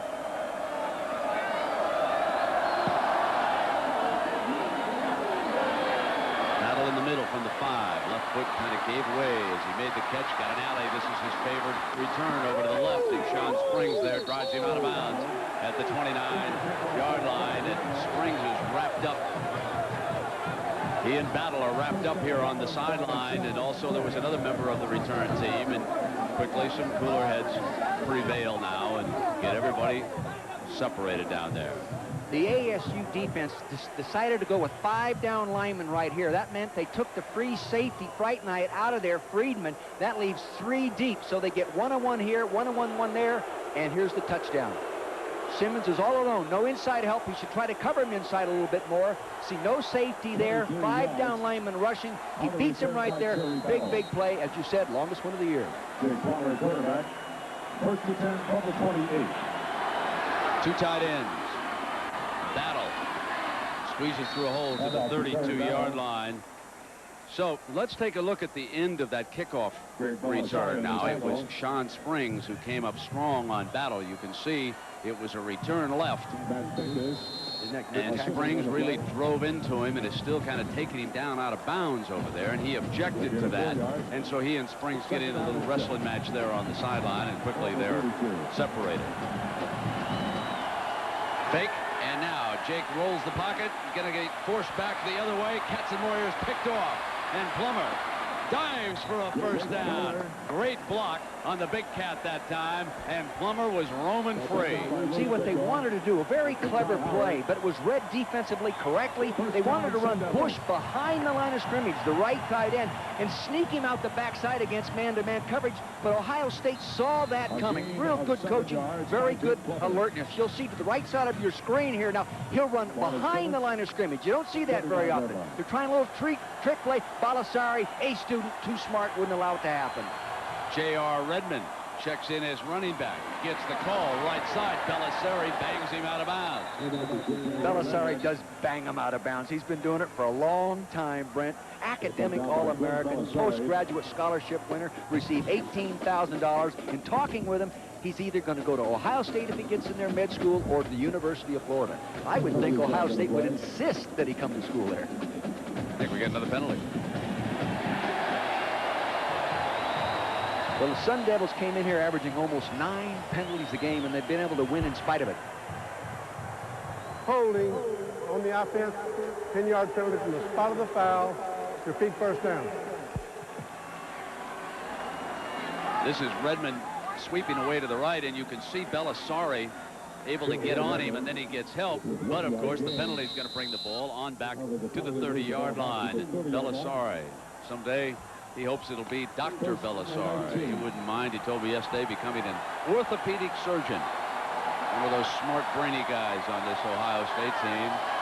First down for Plummer. Redmond still in blitz. Winfield nickel man. So that time, Fred Puggage decides to blitz the nickel man, and Winfield almost gets there. And what's so tough for the quarterback, they show him a 2-deep zone, which would not mean blitz. And then they change it up late, right prior to the snap, and in comes tough to get. You'll see what I'm talking about here. Showing too deep zone. So now, safety right here, Winfield moves in and comes on the blitz, and these people move up to play man-to-man. Really tough to read that. Even experienced quarterbacks in the NFL have tough times with that one. Second down and 20. Winfield coming again, picked up by the running back, but that freed the way for the big cat to make the stop. He was right there with Finkus. They're just bringing Winfield right off that corner again. See, they have to have good contain with a quarterback like that. Good defensive movements by Fred Puggich, the coordinator, getting pressure offside. This allows Katzenmoyer to come inside out, number 45. He came into the ballgame with 18 tackles for a loss. Here he's getting another one working inside out, but give the credit to Winfield, number 11. A little corner safety in that nickel coming up and smashing it to the inside. Katzenmoyer came off a block by Roque that time, too. And Winfield has become a factor. Third and long. Was there a whistle? Yes, there was before the snap. You know, you mentioned Roque. I had a nice visit with him on the practice field the other day. I told him early in the year I watched him play. Dead ball foul. False start. On the offense, 5-yard penalty, and will remain third down. I mentioned to Roque, I said, you know, I've watched you play, I've read your articles, you're super player, but you didn't look real good to me. But the last 4 or 5 games, you look like you're what they write about you. You know, a real fine player. He said, Coach, you know, I found myself so concerned about the draft and getting hurt. I was playing pensively. He says, I forgot out about all that stuff and became more aggressive, and I became a better football player. Third down and 29. Plummer. Got Boyer, the motion man. Far short first down, and I want to tell you, Winfield has come to hit. He really smacked him. Remember last year he had a play in the Citrus Bowl when Sean Springs got hurt on the first play of the game. Remember, Brent, he did a pretty good job. Here he is doing a great job in a big game.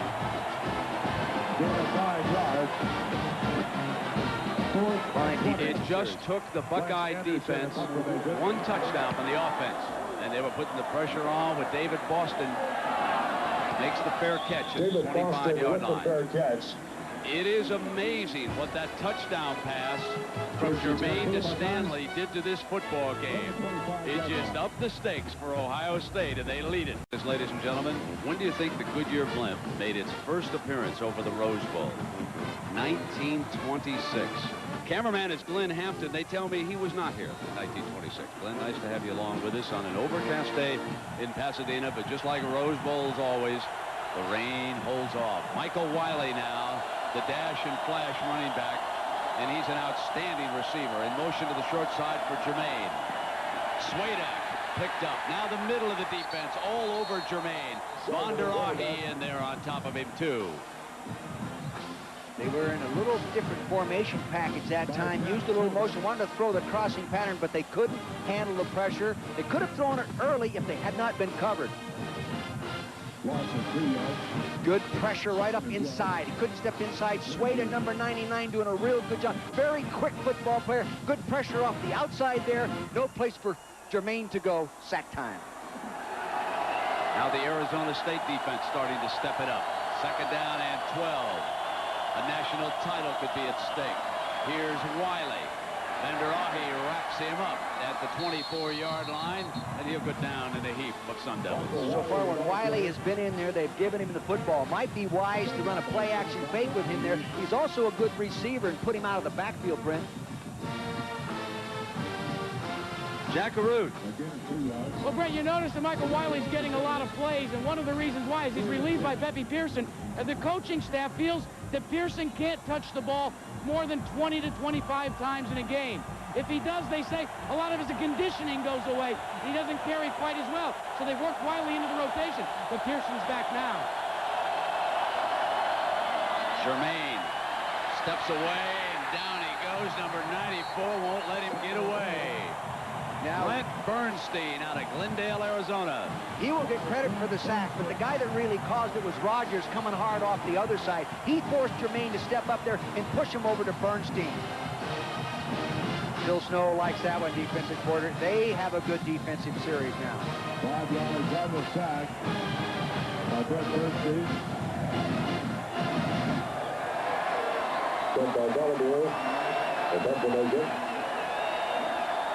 Bartholomew.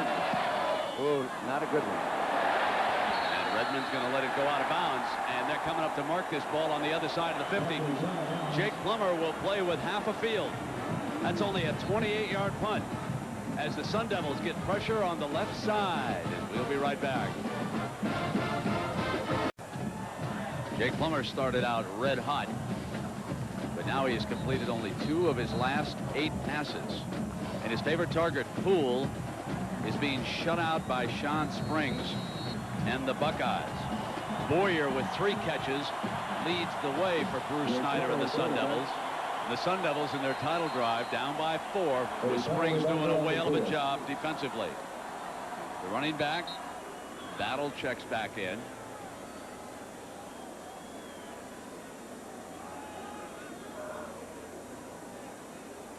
Now we will have the Big East crew sorted Dead out ball here. foul, illegal substitution, 12 men on the field against the defense, 5-yard penalty. It'll remain first down. Well, Fred Pugic has been disguising his coverage over here on the sideline, and he finally gets called on it, keeping a couple of men over in the sideline. A lot of cat and mouse going on while you're away in commercial. Bruce Snyder takes his entire offense over on the far side so that Pugic's assistants up in the booth cannot see the package coming in from the sideline. Cooper goes to get the interpretation from the officials because clearly the Sun Devils want a different set of plays when Winfield, the nickel man, is on the field. Base for 3 and Plummer straight back. Fires middle. Blue can't hold on at the 12-yard line. Good coverage outside. Excellent free safety play by Kelly working inside out back there. And boy, I'll tell you, Poole really took it in the chops. Good job by Rob Kelly. Look at, he's still smiling. He doesn't care. He's a tough guy. See what I'm talking about right here. The play receiver go down the middle. You've got to be able to take a hit from the right side of your screen. Pow! And now, I believe another penalty flag has been thrown on a coach over here on the sideline. And Bruce is saying, come on, move it on. Dead ball. That's what it is. That's on the Ohio State bench. 15-yard penalty. First down. Wow.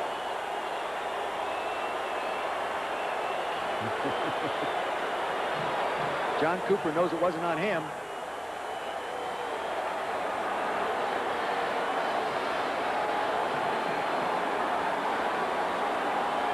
Well, there's no question what the issue was down there. They were still arguing that first call about having 12 men on the field. He's a pugnacious one. He was once a tight end with the Chi Bears. Bruce Snyder on the other side says, thank you very much, bench. We'll take the first down. It's like a big T in basketball. Plummer now got one-on-one, goes incomplete. And Pugic, the defensive coordinator for the Buckeyes, again comes with Winfield off the slot, gets that pressure, have to throw that a little quicker, and real good coverage by Springs. Springs was all over Jackson that time, Coach. He likes to compete, you know, and this guy is going to compete for a long time on Sunday afternoons, just like his dad did at the Dallas Cowboys. But on the other side of the ball. 2:49 in the third. 14-10, Ohio State leads Arizona State. Second down and 10, the ball to 28. This is Battle into the heart of Buckeye land. You know, and what a shame to waste a great block. And now Jeff Paul Brent got a devastating block, but it didn't matter. Someone else broke down. Look at that guy. Look at those arms on. Bench press is 475, just about 10 pounds more than you can handle. Get a 1 yard. Look at those arms. I couldn't lift one of his arms. And 9. Got a tattoo on there, too. 27.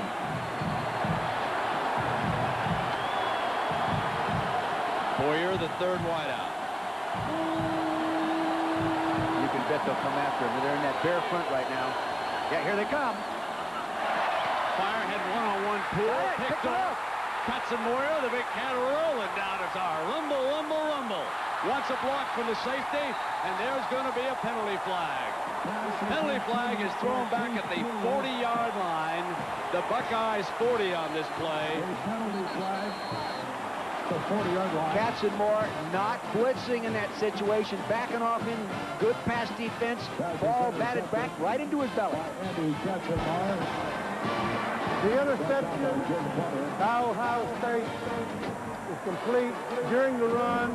An illegal block below the waist during the return. First and 10, Ohio State. The first turnover of this Rose Bowl. You see this, the right side, he's going to throw the ball to the right in the slant pattern to the top of your screen. 1, 2, 3, slant, throw it in there. Good drive on it right there, knocks it back right there. Casamore takes it off the turf, and this young man can run. Now he's looking for a convoy to get some help. Kelly, 34, going to try to help him there. Let me see the end of this now. Watch. The difference is on Sunday, if a safety had spotted a quarterback coming over, oh, baby, it'd have been lights out when you get a free shot at the quarterback like that. But that shows you what kind of a competitor Jake Plummer is. He threw the interception. Really, he didn't really throw it. That just happened. And he goes over and makes the tackle on it. Number 25.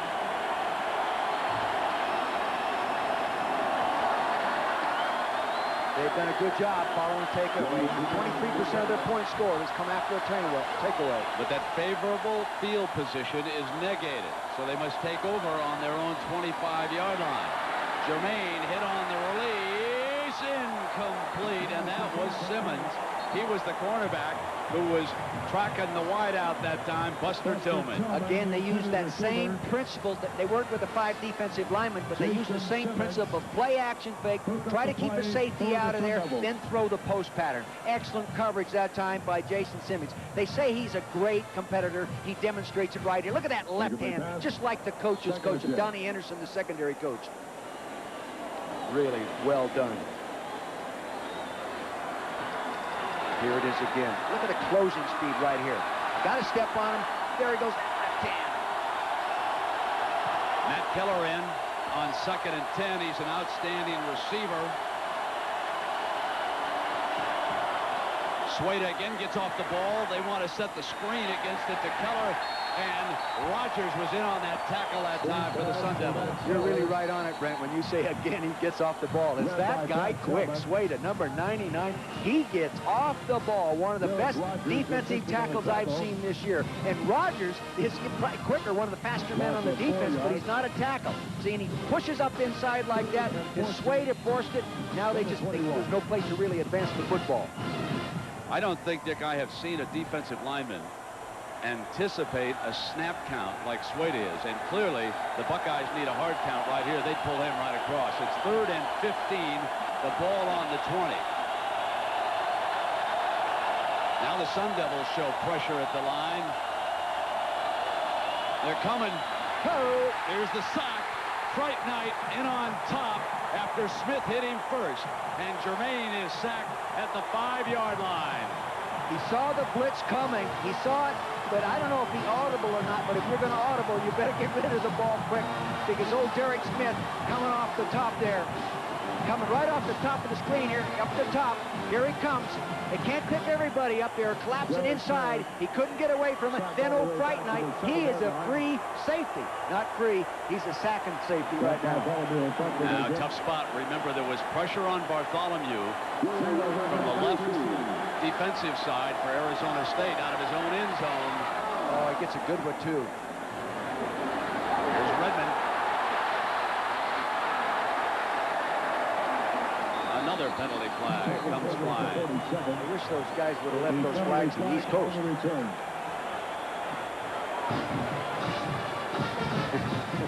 He says, I can't believe it.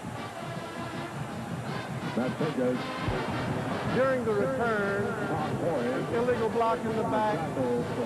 Against the returning team, 10-yard penalty from the spot of the foul, 1st and 10. Right here on the left side of your screen, you'll see the block in the back right there. Obvious, glaring. Can't do that. 6 yards on the return. So the ball comes back to the Sun Devils' 43-yard line. And the penalty. And the final seconds left here in the 3rd quarter of 5 with Joe Germain, who took a blow from Friedman up on the chin. It was a frightening experience when Friedman came rolling in there at the end. That's Bill Davis, the trainer, tending to him there right over his right shoulder.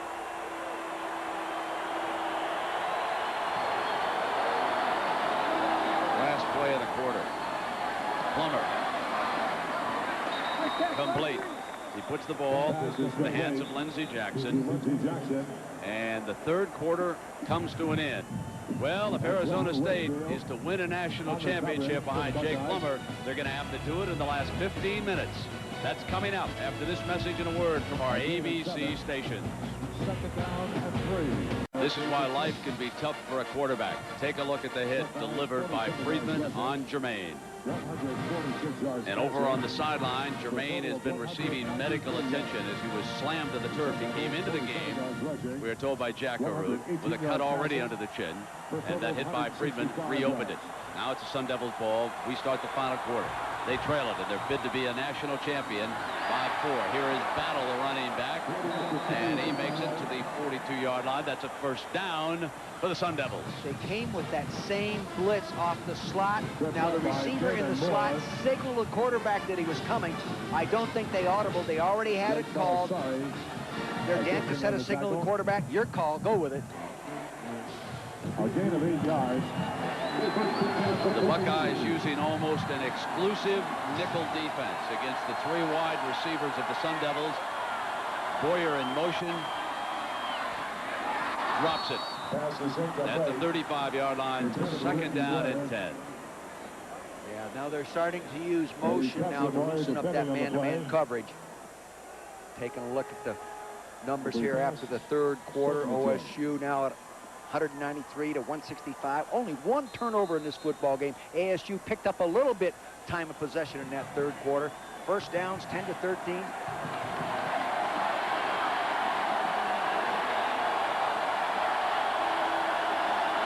Second down and 10. Boyer goes in motion. Left slot, they'll drop it off down to Battle.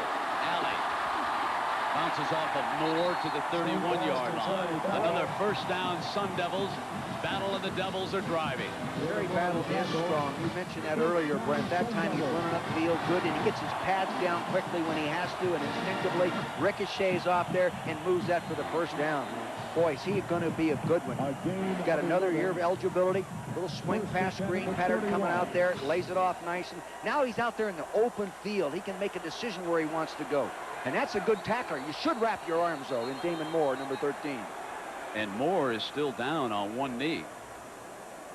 That is Moore who is being tended to. The Sun Devils had already come up to the line of scrimmage when it was noticed that Damon was down, and so it probably means that Shea Bryant checks in. Yes, number 18 replaces Damon Moore at safety for the Buckeyes. Now, Shea's had some experience.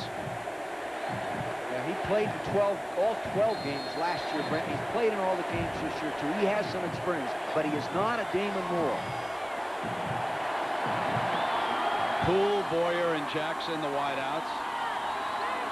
Comes the blitz. And the whistle before Kelly came across the line of scrimmage. But he was coming again. They really come after you. Dead ball foul. False start. On the offense, 5-yard penalty, and remain first down. Well, the last time Bruce Snyder's team threatened, they turned it over.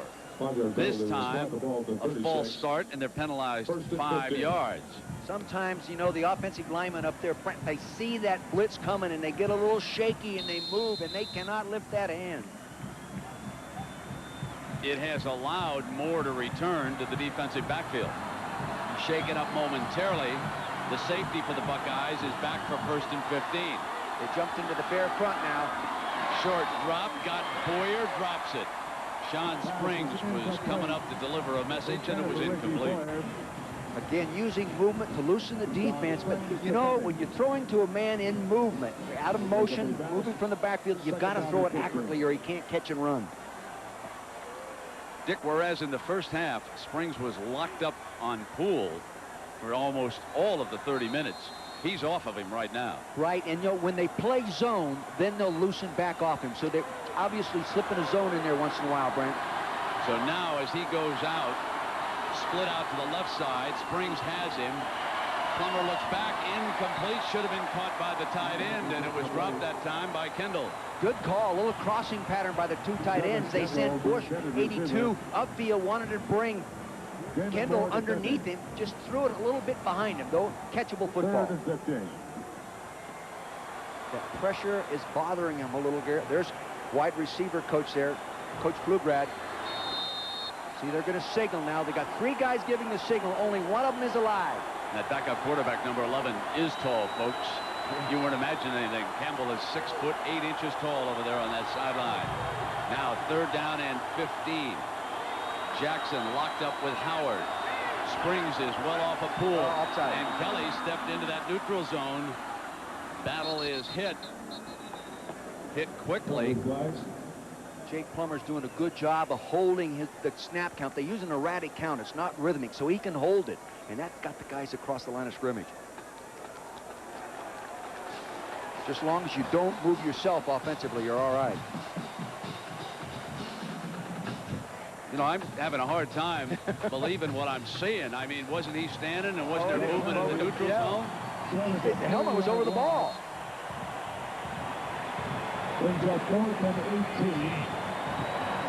Regardless, Battle's down, and suddenly it is 4th down, and that's a tough break for the Sun Devils. Lance Anderson's in, and Sean Springs will stand back on the Buckeyes' 10-yard line.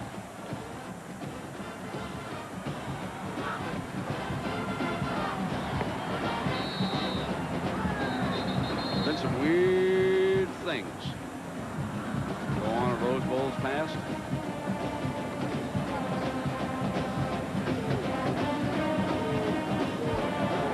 Dead ball foul, delay of game, on the offense, 5-yard penalty, remains 4th down. He wanted that deliberate, so that the punter can back up a little bit more. He'd like to bury the Buckeyes if they can, so Arbuckle's special teams took that penalty deliberately at the 12:56 mark here of the final quarter.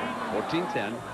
Buckeyes are upsetting, or shouldn't we say upsetting? They were the favorites of this game.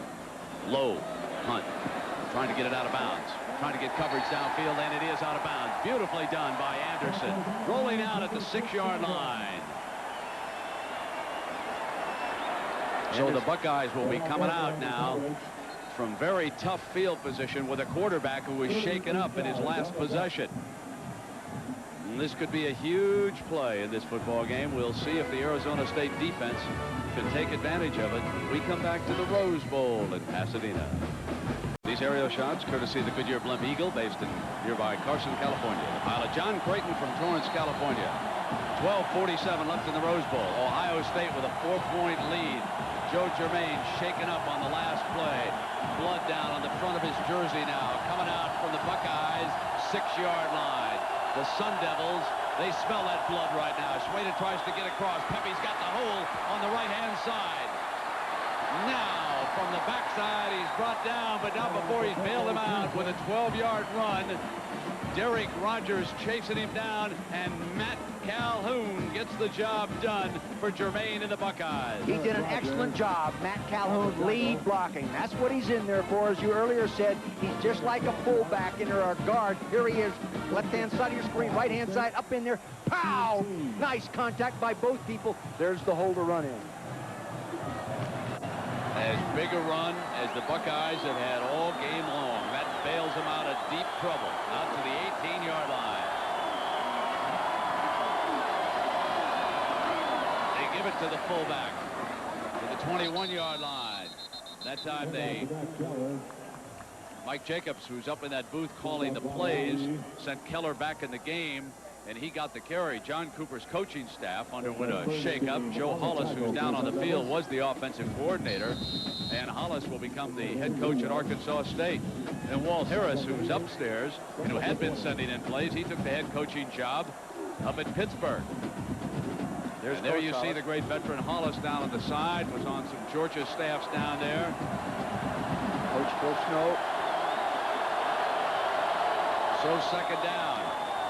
Pepe Pearson can't get away from Rogers. There's the speed. He brings him down. Tackle for a loss at the 16-yard line. Boy, when he has an angle to move inside out, and you see they stun it too, and he went underneath.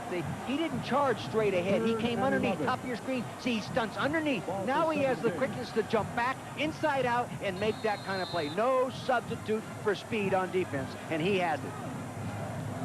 11-23. Here is 3rd down and 12. The ball spotted at the 17-yard line. Buckeyes don't want to turn it over down here. Jermaine short drop, puts it into Boston's hands, and he'll go down at the 19-yard line, far short of that 1st down. And that was Marcus Soward, the senior corner, wrapping him up. And so here's Bartholomew into punt. And you have to believe if ever the Sun Devils were looking for a play now on their special teams, it's right here. But that also on that defensive call by Phil Snow demonstrate what confidence they have in their defense, because they were up in the slots playing bump and run tight coverage. Boy, you've got to have confidence in your people to do that on 3rd down.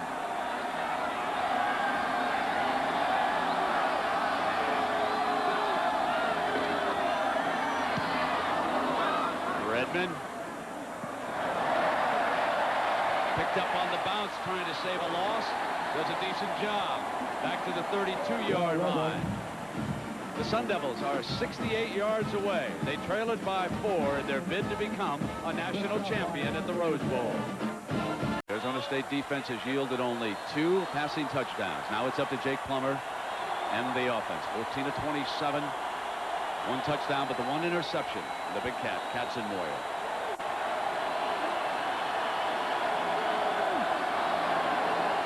Redmond is the running back. The toss is to Redmond behind Paul. Paul cuts down Katzenmoyer, and Redmond is down at the 35. Well, that's the best place to run the football against that Bear defense. They are all up in there tight, 8-man up in there, and they just flip it and get outside quickly. You need 1 block at the corner. Drama starts to build, and you can tell it in the faces of these young men. And the coach is on the sideline. The man who's under pressure.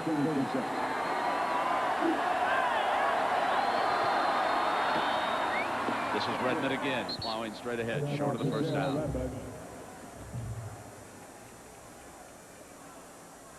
Ryan Miller. Winfield Garnett on the stop. Springs a little bit dinged here. 3 to 4 yards.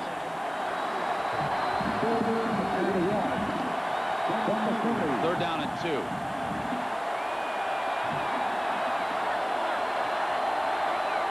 Boyer in motion. Redmond, and he stopped short of it as Kelly, the safety, broke across and broke up the play before it developed. See, they had 4 people coming off to one side. They went right into the blitz. Red Huggins right there made a real good call, guessed correctly. You're not always going to be right, but that time Fred was right. He ran right into the blitz, no place to go. Top of your screen, you'll see him here. Here he comes on the top. 34 right there. Bang, underneath. Good push up inside, too, by number 68, Winfield Garnett. Boston awaits the Anderson punt.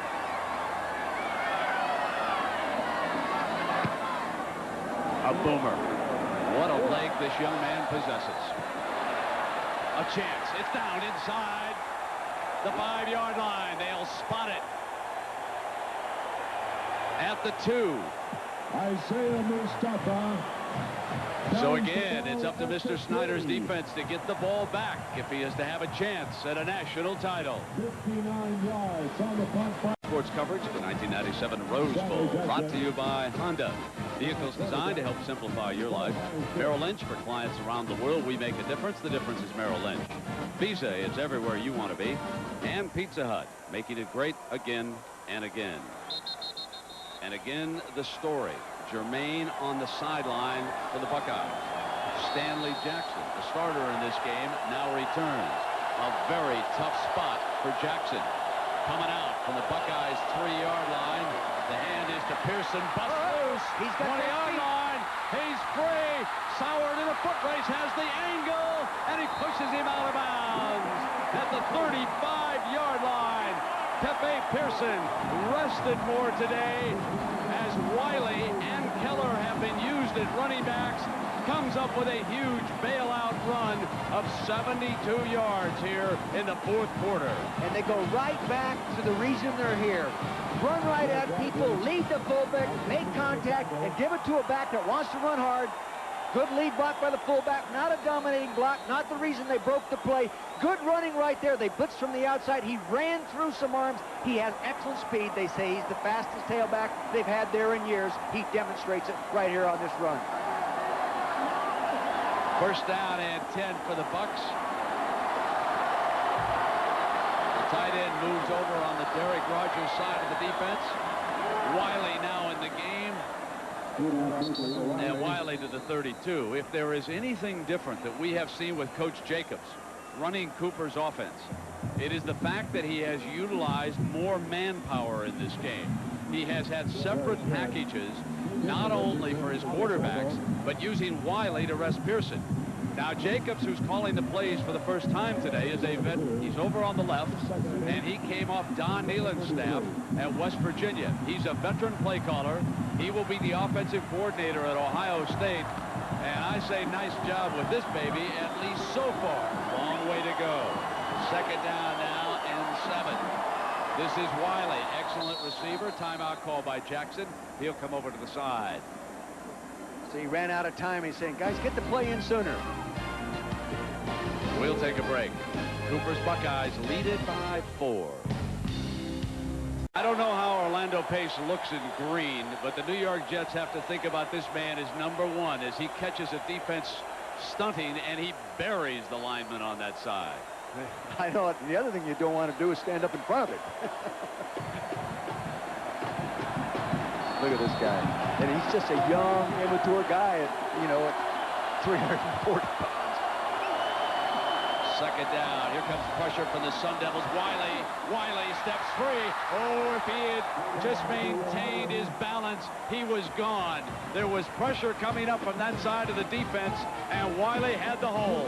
And give the fullback some credit on this one. This is how you're supposed to do it as a lead blocker. Take people on at the point. And did Calhoun ever do it? He did a great job on it. Follow this young man right here as he goes in. He's been doing it for a long time. Number 39, pow! Look at that block. Nobody wins, nobody loses. Running back advances the ball. Pretty good running, too, by that young freshman from San Diego. The Bucks at the Sun Devils 22. Pressure time for both sides. Wiley, hole left side, and a great tackle by Von der Ahe. There's a young man who should have been first team Pac-10. Still can't believe how the coaches ignored him this year in the Pac-10. He was a wonderful linebacker all year long for Coach Snyder. Well, Brent, you make that comment. They're the #1 defensive team in the Pac-10. They only had one guy make the first string Pac-10 defense. Good coaching, I guess, huh? Something. There's a good coach. I know that for a fact. Thumbs up, he said.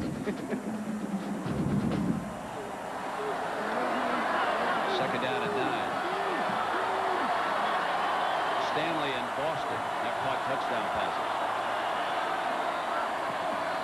Jackson threw away from Boston that time, who would drop back off against Soward. Yeah, see, what they did, they came up and pressured, and Friedman was coming over there to double, so they had him short and long. Second and 9. Here's Rogers coming to the outside. He's going to be picked up by a little running back right there, and he doesn't get his body into him, see, and Rogers gets his hands up. A running back should block through that defender, not to that defender. The Arizona State offense over on that sideline, hoping that the defense can hold on here. It's a 4-point Buckeye lead. Matt Keller, who's been a big player in this game, is back in as the lone running back behind Jackson. And Wiley's out as a wide receiver. Oh, almost intercepted. Tillman. That's pass interference. Came through Stanley. I still don't see a flag down. Oh, hey, he interfered with him, in my opinion, from up here, Brent. No flag, no penalty. I know Buster Stanley thought he was interfered with, but it looked like they hooked him. 9 yards to go. The right side of your screen coming in the middle now, right there. Lining up for a field goal again. Hard to tell. Jackson in to attempt the field goal. 37-yarder. Bartholomew, the punter, is the holder. He's at 65% in his career from this distance. Good kicker.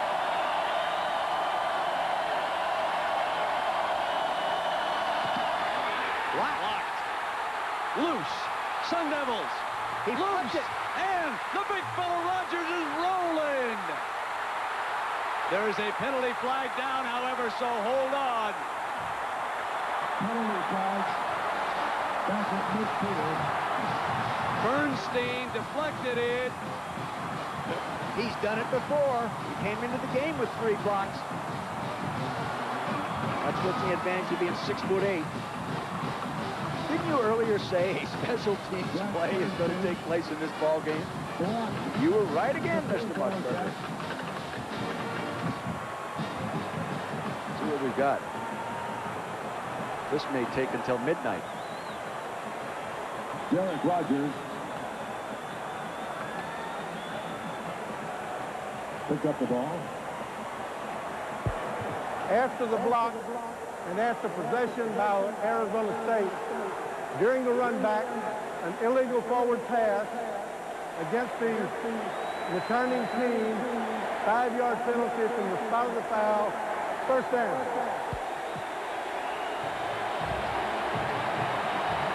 Here's Bernstein there, right center of your screen, 94.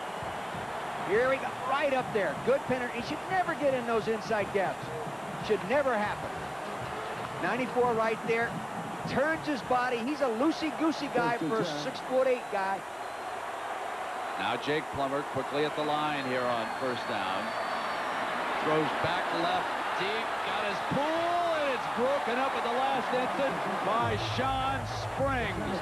Poole had a step on 24, and Springs came back and made the play. Second and 10. Brent, I really believe Jake waited just a little too long to throw that ball. He should get that ball in the air just a little bit quicker because Poole had a step. See right here in the middle of your screen, he's waiting for that ball to get there, and good recovery speed by Springs, and he flips it with his right hand. Really a good shot right there. Isn't that a great shot? Look at that right hand get it instinctively. See, he was watching his eyes. He was watching his eyes. Second and 10, and it's Redmond. Redmond to the 47-yard line, and Moore making the stop for the Buckeyes. So Derek Rogers, with his return of a blocked field goal, for what the Sun Devils were hoping was a touchdown, comes back. And you can see the infraction here. The forward pass, it was ruled on this play. Rogers outrunning Josh Jackson, but it'll all come back. Plummer's got Poole, and Poole now with his first catch, and it is big. A first down for the Sun Devils here at the 4:48 mark. And here comes Jake the Snake one more time. And I'm sort of surprised they elected to back off and play a little bit looser. Brent, you mentioned that earlier. He's still in man coverage. He's playing an inside technique. He was sitting back off, but playing man coverage, you don't normally look back into the quarterback. You normally concentrate a little bit more on that receiver. First down. Ball's at the Bucks 44. Redmond out as a wide receiver. That's on Damon Moore, strong safety. Plummer gets away, drops it to Polk, safety valve, and they make the most out of nothing. Pick up a couple of yards on that. You know, they got what they wanted out of the formation. They just didn't utilize it. They had a running back out there on a strong safety and didn't take advantage of it. Yes, there was pressure, but he should have thrown the ball quickly. He had a shot at it.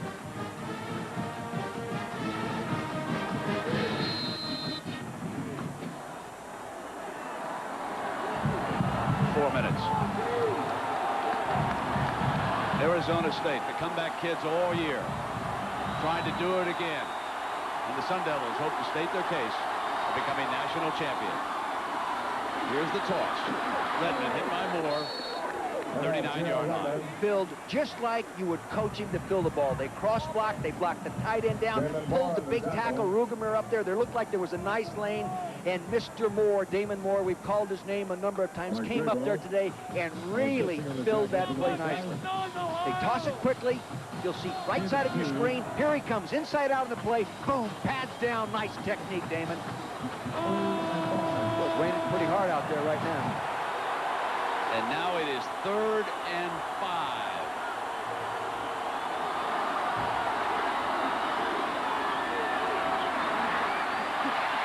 Plummer couldn't get it this time. 4th down in a season coming up, and Bruce Snyder calls timeout in the rain in Pasadena. 3 minutes left. The Sun Devils are down by 4. Might be the biggest play of the year coming up for the Sun Devils. That's why they wanted everybody. We bring in 1997 here on ABC. Let's just hope that Florida and Florida State, as dramatic as this one has been here in Pasadena, the rain starting to come down. This the most important call of the game on both sides. Jake Plummer facing 4th and 4.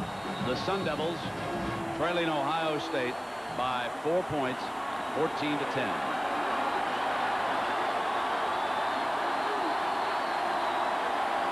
Redmond is the running back, and Boyer's the motion receiver. Here comes the blitz.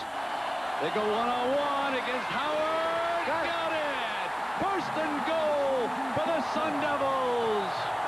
It is Lindsey Jackson, number 83, who makes perhaps the biggest play of the season against number 2, Ty Howard. Good coverage, too. Just an excellent throw. Blitz all the way. That was the Bear defense. They brought everybody in the kitchen sink. Pressure inside. He's going to play him right there. No hand contact. Throwing the ball nicely over that outside shoulder. See, perfect throw. Can't do it any better. Tough to cover that one.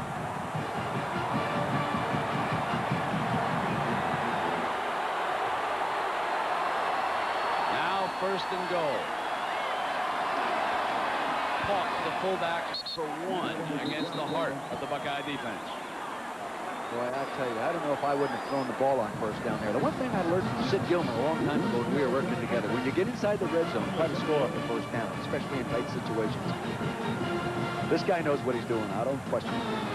But there's no second guessing their call on 4th and 4. 29 yards for the 1st down, and now it'll be 2nd down and goal. Ball on the 7.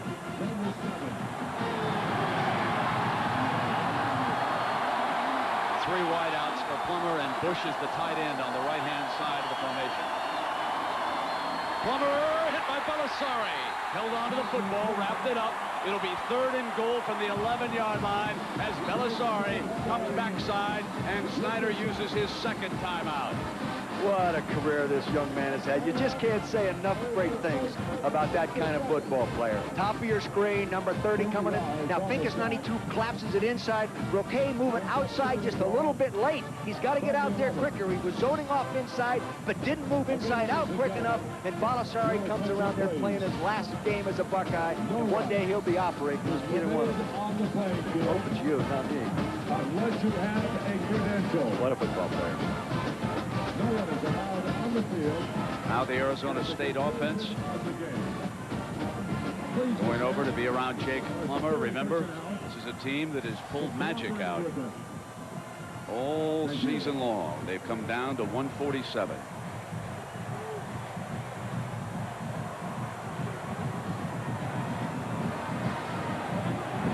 And how they got the football back, it was this block by Bernstein.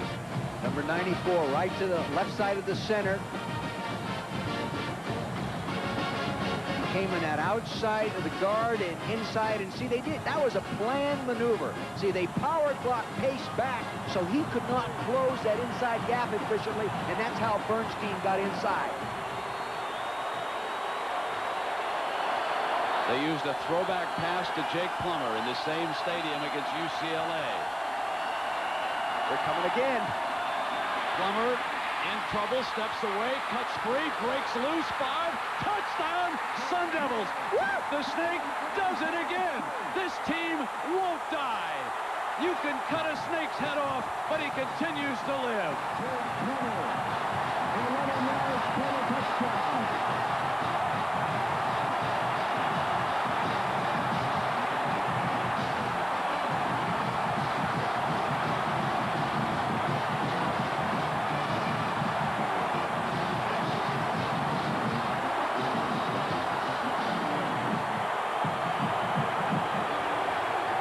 Robert Neese. He better make it. 60 to 60 coming in.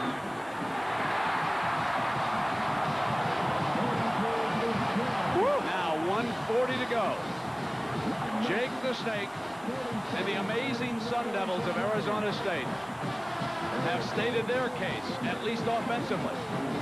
They have done it all year. That is their personality. They persevere, no question. When you're in blitz coverage, there's nobody on the quarterback. This is not a draw. He scrambles up inside. No one there to take him. Here goes Katzenmoyer up inside. He can't get to him. Elusiveness right there. Determination. Pincus comes over. Now just guts running and instincts to know where that end zone is. Look at him stick it in there. He's done it before. Wow.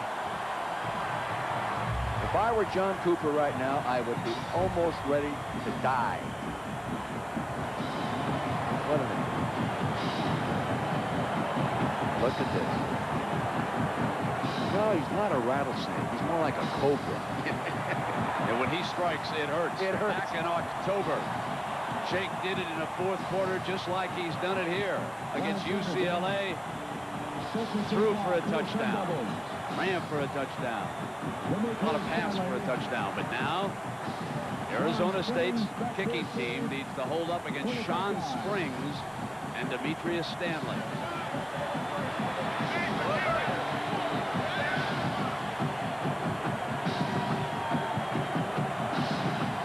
Anderson keeps it on the ground. High hop. Fielded by the short man Keller, the fullback. Don't want to go out of bounds. So this was the scene back in October against UCLA. Twice they came from 21 points down. What I want you to watch after Jake catches the pass from Redmond, I want you to watch the run. This came at the left end of the Rose Bowl.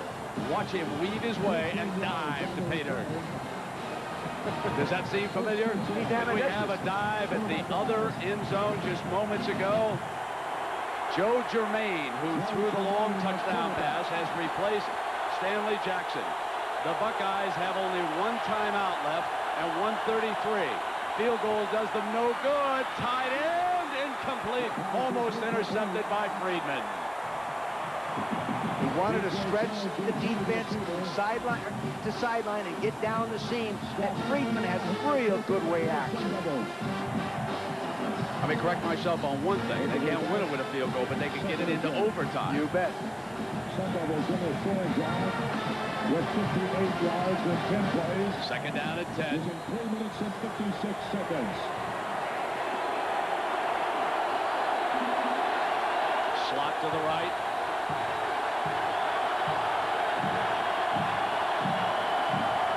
Germain. Got his man incomplete. He was wide open that time, DJ Jones was. I'll tell you, and Sueda, number 99 as well, as Rogers put real good pressure on him, and Germain maintained real good poise.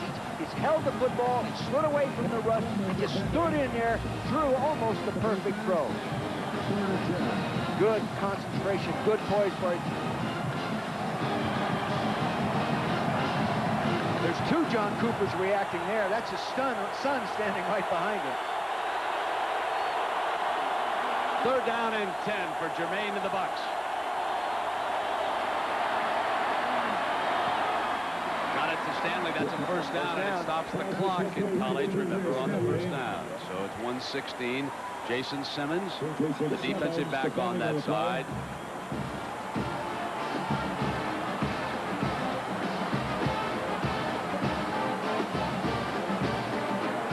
Number 11. Buckeyes up at the line.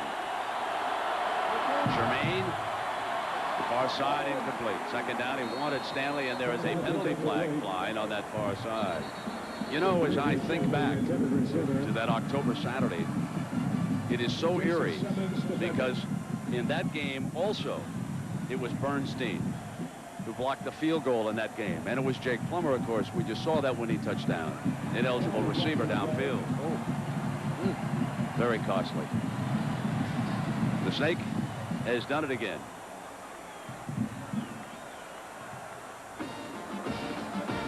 He did not win the Heisman, but you can certainly make a case that that man right there was the most valuable player in college football to his team this year. What I'm saying is entirely different. I'm certainly not arguing with the numbers Danny Werfel put up. On the offense, penalties declined. Play second down.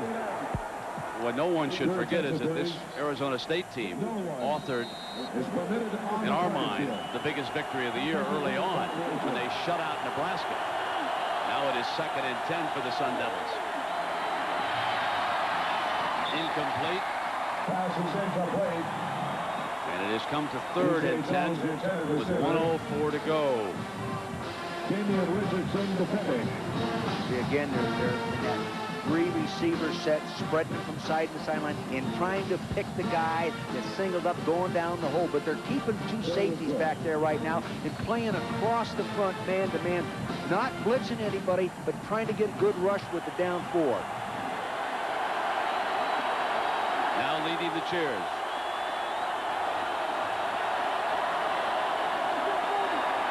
Steps away from the pressure. There he's got it. Stanley again. And the clock will stop. Now the Buckeyes are only 40 yards away. And remember, because of the overtime rule, a field goal puts us into overtime in this game. It's 17-14. Buckeyes don't need a touchdown. They don't have to try to win it here in the last 53. Jermaine got him again. Stanley out of bounds inside the 30-yard line, and they've stopped the clock as they go out of bounds, and they'll move the chains on the first down. 46 seconds, and Jake Plummer might want to think about a few plays in overtime. Yeah, and Phil Snow, defensive coordinator, might want to think about tightening up his coverage. They've been more efficient, playing up much tighter and more aggressive right now. Granted, you're taking a chance, but right now you can't let them keep moving the football. The Buckeyes special team might want to think how to block if they go in for a field goal here, having had the last one blocked. First down and 10 for the Bucks. Jermaine got a man. No, it is stopped. He was stopped before the snap. That's why Stanley was not looking in. He knew that it had been whistled dead. I think Jermaine started to pull out, as did the tight ends, moved when he started to jerk out of there. Dead ball foul. False start. On the offense, 5-yard penalty. See, Jermaine right there came out, and then the tight end to the left side of your screen, which you could not see on that, he moved with the quarterback when he moved out. Every yard's important, too, if you're maneuvering to attempt a field goal down here. Yeah, because Josh Jackson is not a long-range field goal kicker, Brett. As long as 39. Please put 46 seconds on the game clock. 46 seconds. Buckeyes will take the additional 3. Thank you very much. Jackson's career-long field goal is 39 yards. Buckeyes have only 1 timeout. They would love to keep that to get the field goal unit on the field if need be. 46 seconds put on the clock. So clock management against the Sun Devils. They got 46 minutes on it. Well, the Buckeyes will take that in a hurry. In a hurry. Please, there he is. 17-14, Arizona State up 3. These are the hard defensive calls right now. Do you take a chance and come after them? Do you play them tight man-to-man? It's been effective most of the football game.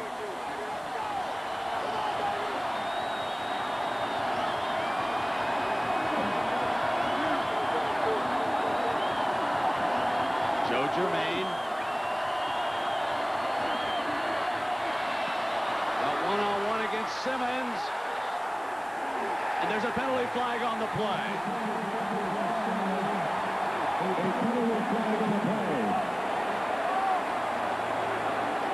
Jason Simmons defending. Remember, it's not 1st and goal now, if that's what it is. And yes, indeed, that's a 15-yard penalty and an automatic first down in the college game. And now this moves Jackson back clearly within his range. Here's the tight coverage now. The safety was working over there to help him, so he had help deep. Richardson was right there to help him right there. See, he's pushing him with his right hand right there. You can't do that. One more look at it. See, that right hand is shoving on him. He can't do that.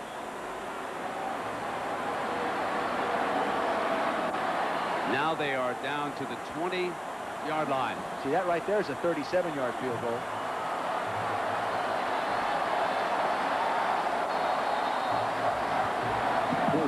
One timeout remaining for the Buckeyes. Germain authoring a splendid drive here in the closing moments of this Rose Bowl. Fake. Looks back the other way. It's open if he wants to run. He threw it incomplete. There was an alley wide open. He could have run all the way to the 10-yard line. He might have run the thing in the end zone. There was nobody there, Brent. They were covered back there. They were doubling the outside wide receiver that way. He had a heck of a lane. You'll see what we're talking about. We take a high end zone look at the play. Drop back, set up. He pumps left first. He wanted to run a little go pattern. It wasn't there. He feels the pressure. He gets outside. Look at the lane up inside. Look at the lane inside. Doesn't take it. Wow. Fullback Keller had slipped out. Smith, the linebacker, was there. Germain avoiding the interception, so he threw it out over his head. Second down, now 10. Remember, the ball is at the Sun Devils 20. Coming after him. Germain calmly fires high. Pass interference. Gee, yeah, I wouldn't say that too, Stanley. Looked like he had a hold of him. That's Courtney Jackson, the nickel man, 23, who had checked in. USC fans have a painful memory of him. He's the young man who scooped up that toss by Auten and dashed it in the overtime. I saw pass interference, Brent. Excuse me. Top of your screen, Jackson, number 23. I don't know what the heck that is. If that is, those guys down there, the officials, ought to donate their check to charity on that call. My gosh, that's too obvious.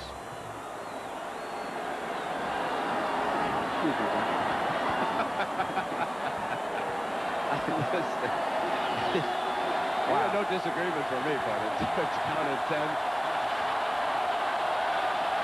Ball just inside the 20-yard line now. Over the middle, incomplete, and there's the flag. Well, I didn't call it last time. I think I'll call it this time. That's an automatic first down. Well within field goal range right now. They may not need the field goal. They may get the touchdown in here in the last 24 seconds and win this. Soward committed the foul. Here it is, Soward, number 32, playing inside technique there. He comes back underneath it. There he is. Just hooks him. My God. There's no way you can get away with that anywhere. Unless you're on the other side of the field. Pass interference on the defense. 15-yard penalty. First down.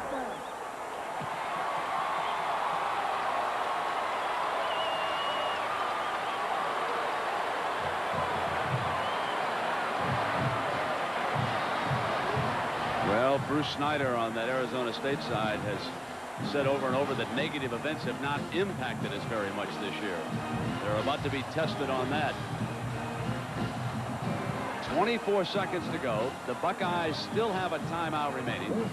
They're down by 3, and they are now at the Sun Devils' 5-yard line. The big thing, Brennan, is don't turn it over if you're throwing the football. Keller is offset from Pepe. Germain going to throw it wide open. Got him. Buckeyes lead it. 19 seconds to go. And the freshman, David Boston, with his second touchdown pass of the game. You know, he just used a little press move. He came off the line of scrimmage, Brent, moved to the inside, reverse pivot, and pushed to the outside, threw the strike, touchdown. Very well done. Wow, college football. No better games. Can Jake do it again? It looked like John wanted to use his last timeout. They can't believe it. Chaos down there, and they're getting Wiley. They're rushing Wiley into the game to call the timeout. They attracted the referee's attention by sending the fastest man on the sideline after him before the snap. ladies and gentlemen, the attention please. No one is permitted on the plane here. That's what I'm talking about right now. Move to the inside, see, push, then wheel back to the outside right there, and for some reason, he dropped off him. Courtney Jackson, red shirt freshman mistake. Again, to the right side of your screen. Good time, no pressure on him. Throws it wide to the outside, all alone. Courtney Jackson acted like he had some help. You know, you feel pain for Bruce Snyder, but you really can feel joy for this man. 1-6 in bowl games, beaten by Michigan. Man who faces pressure every day in Columbus, Ohio, and who knows, maybe finally something good has happened to Coach Cooper and the Buckeyes. And as you said, Brent, he does deserve it. On the other side, this guy, the Coach of the Year, by any measurement, with the job he did with the Sun Devils, it looked like they'd pulled it off one more time. But it was the drive of the year as far as Buckeye fans are concerned. Joe Germain, who struck us as being very calm during that drive when he drove the Bucks down the field. Wasn't rattled, wasn't nervous. And now it'll be Jackson to see if he can put this one out of field goal range as far as Arizona State is concerned. They get out and block it. I think it was a low kick. Bernstein again. Would you believe it? He has left them within field goal range with his second block kick here in the fourth quarter. He came into the game with 3. He can really, he times it. Good sense of timing. He comes right from here. Number 94. He'll leap. You'll see him appear. Here he comes. Good timing. See, came up over the top. Instead of being down in a 4-point stance, coming through a gap like he was in blocking the field goal, he's back off and times the leap. Here he is right now. As long as he doesn't propel himself and using somebody else's body, that's a legal play. What a great Rose Bowl. 2017. Ohio State leads it, but only by 3.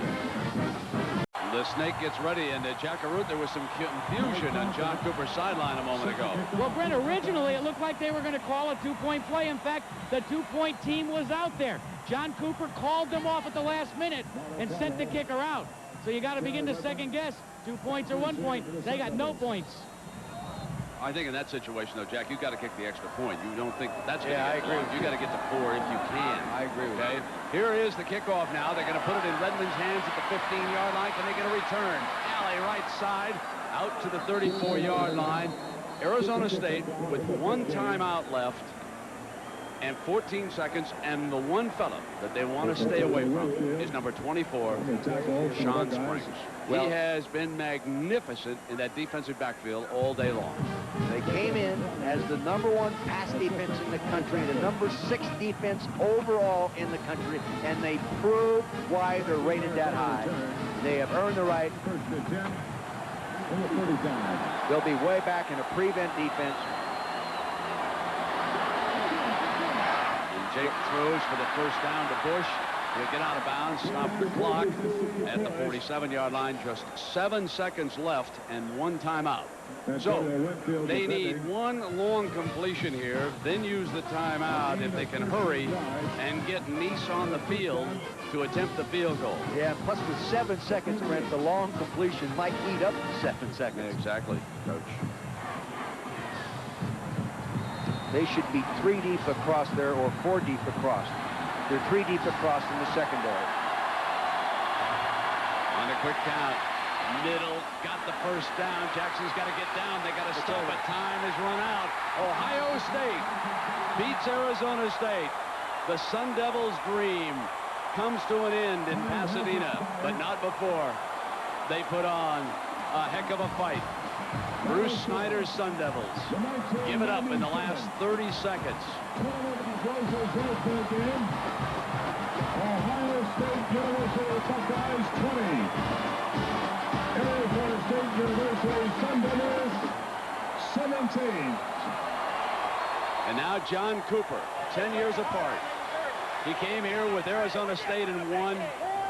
Now he's come back with Ohio State and won. That is his daughter, a member of the media, who's down there on that crush. And the Buckeyes win their first Rose Bowl since, well, way back in the 70s.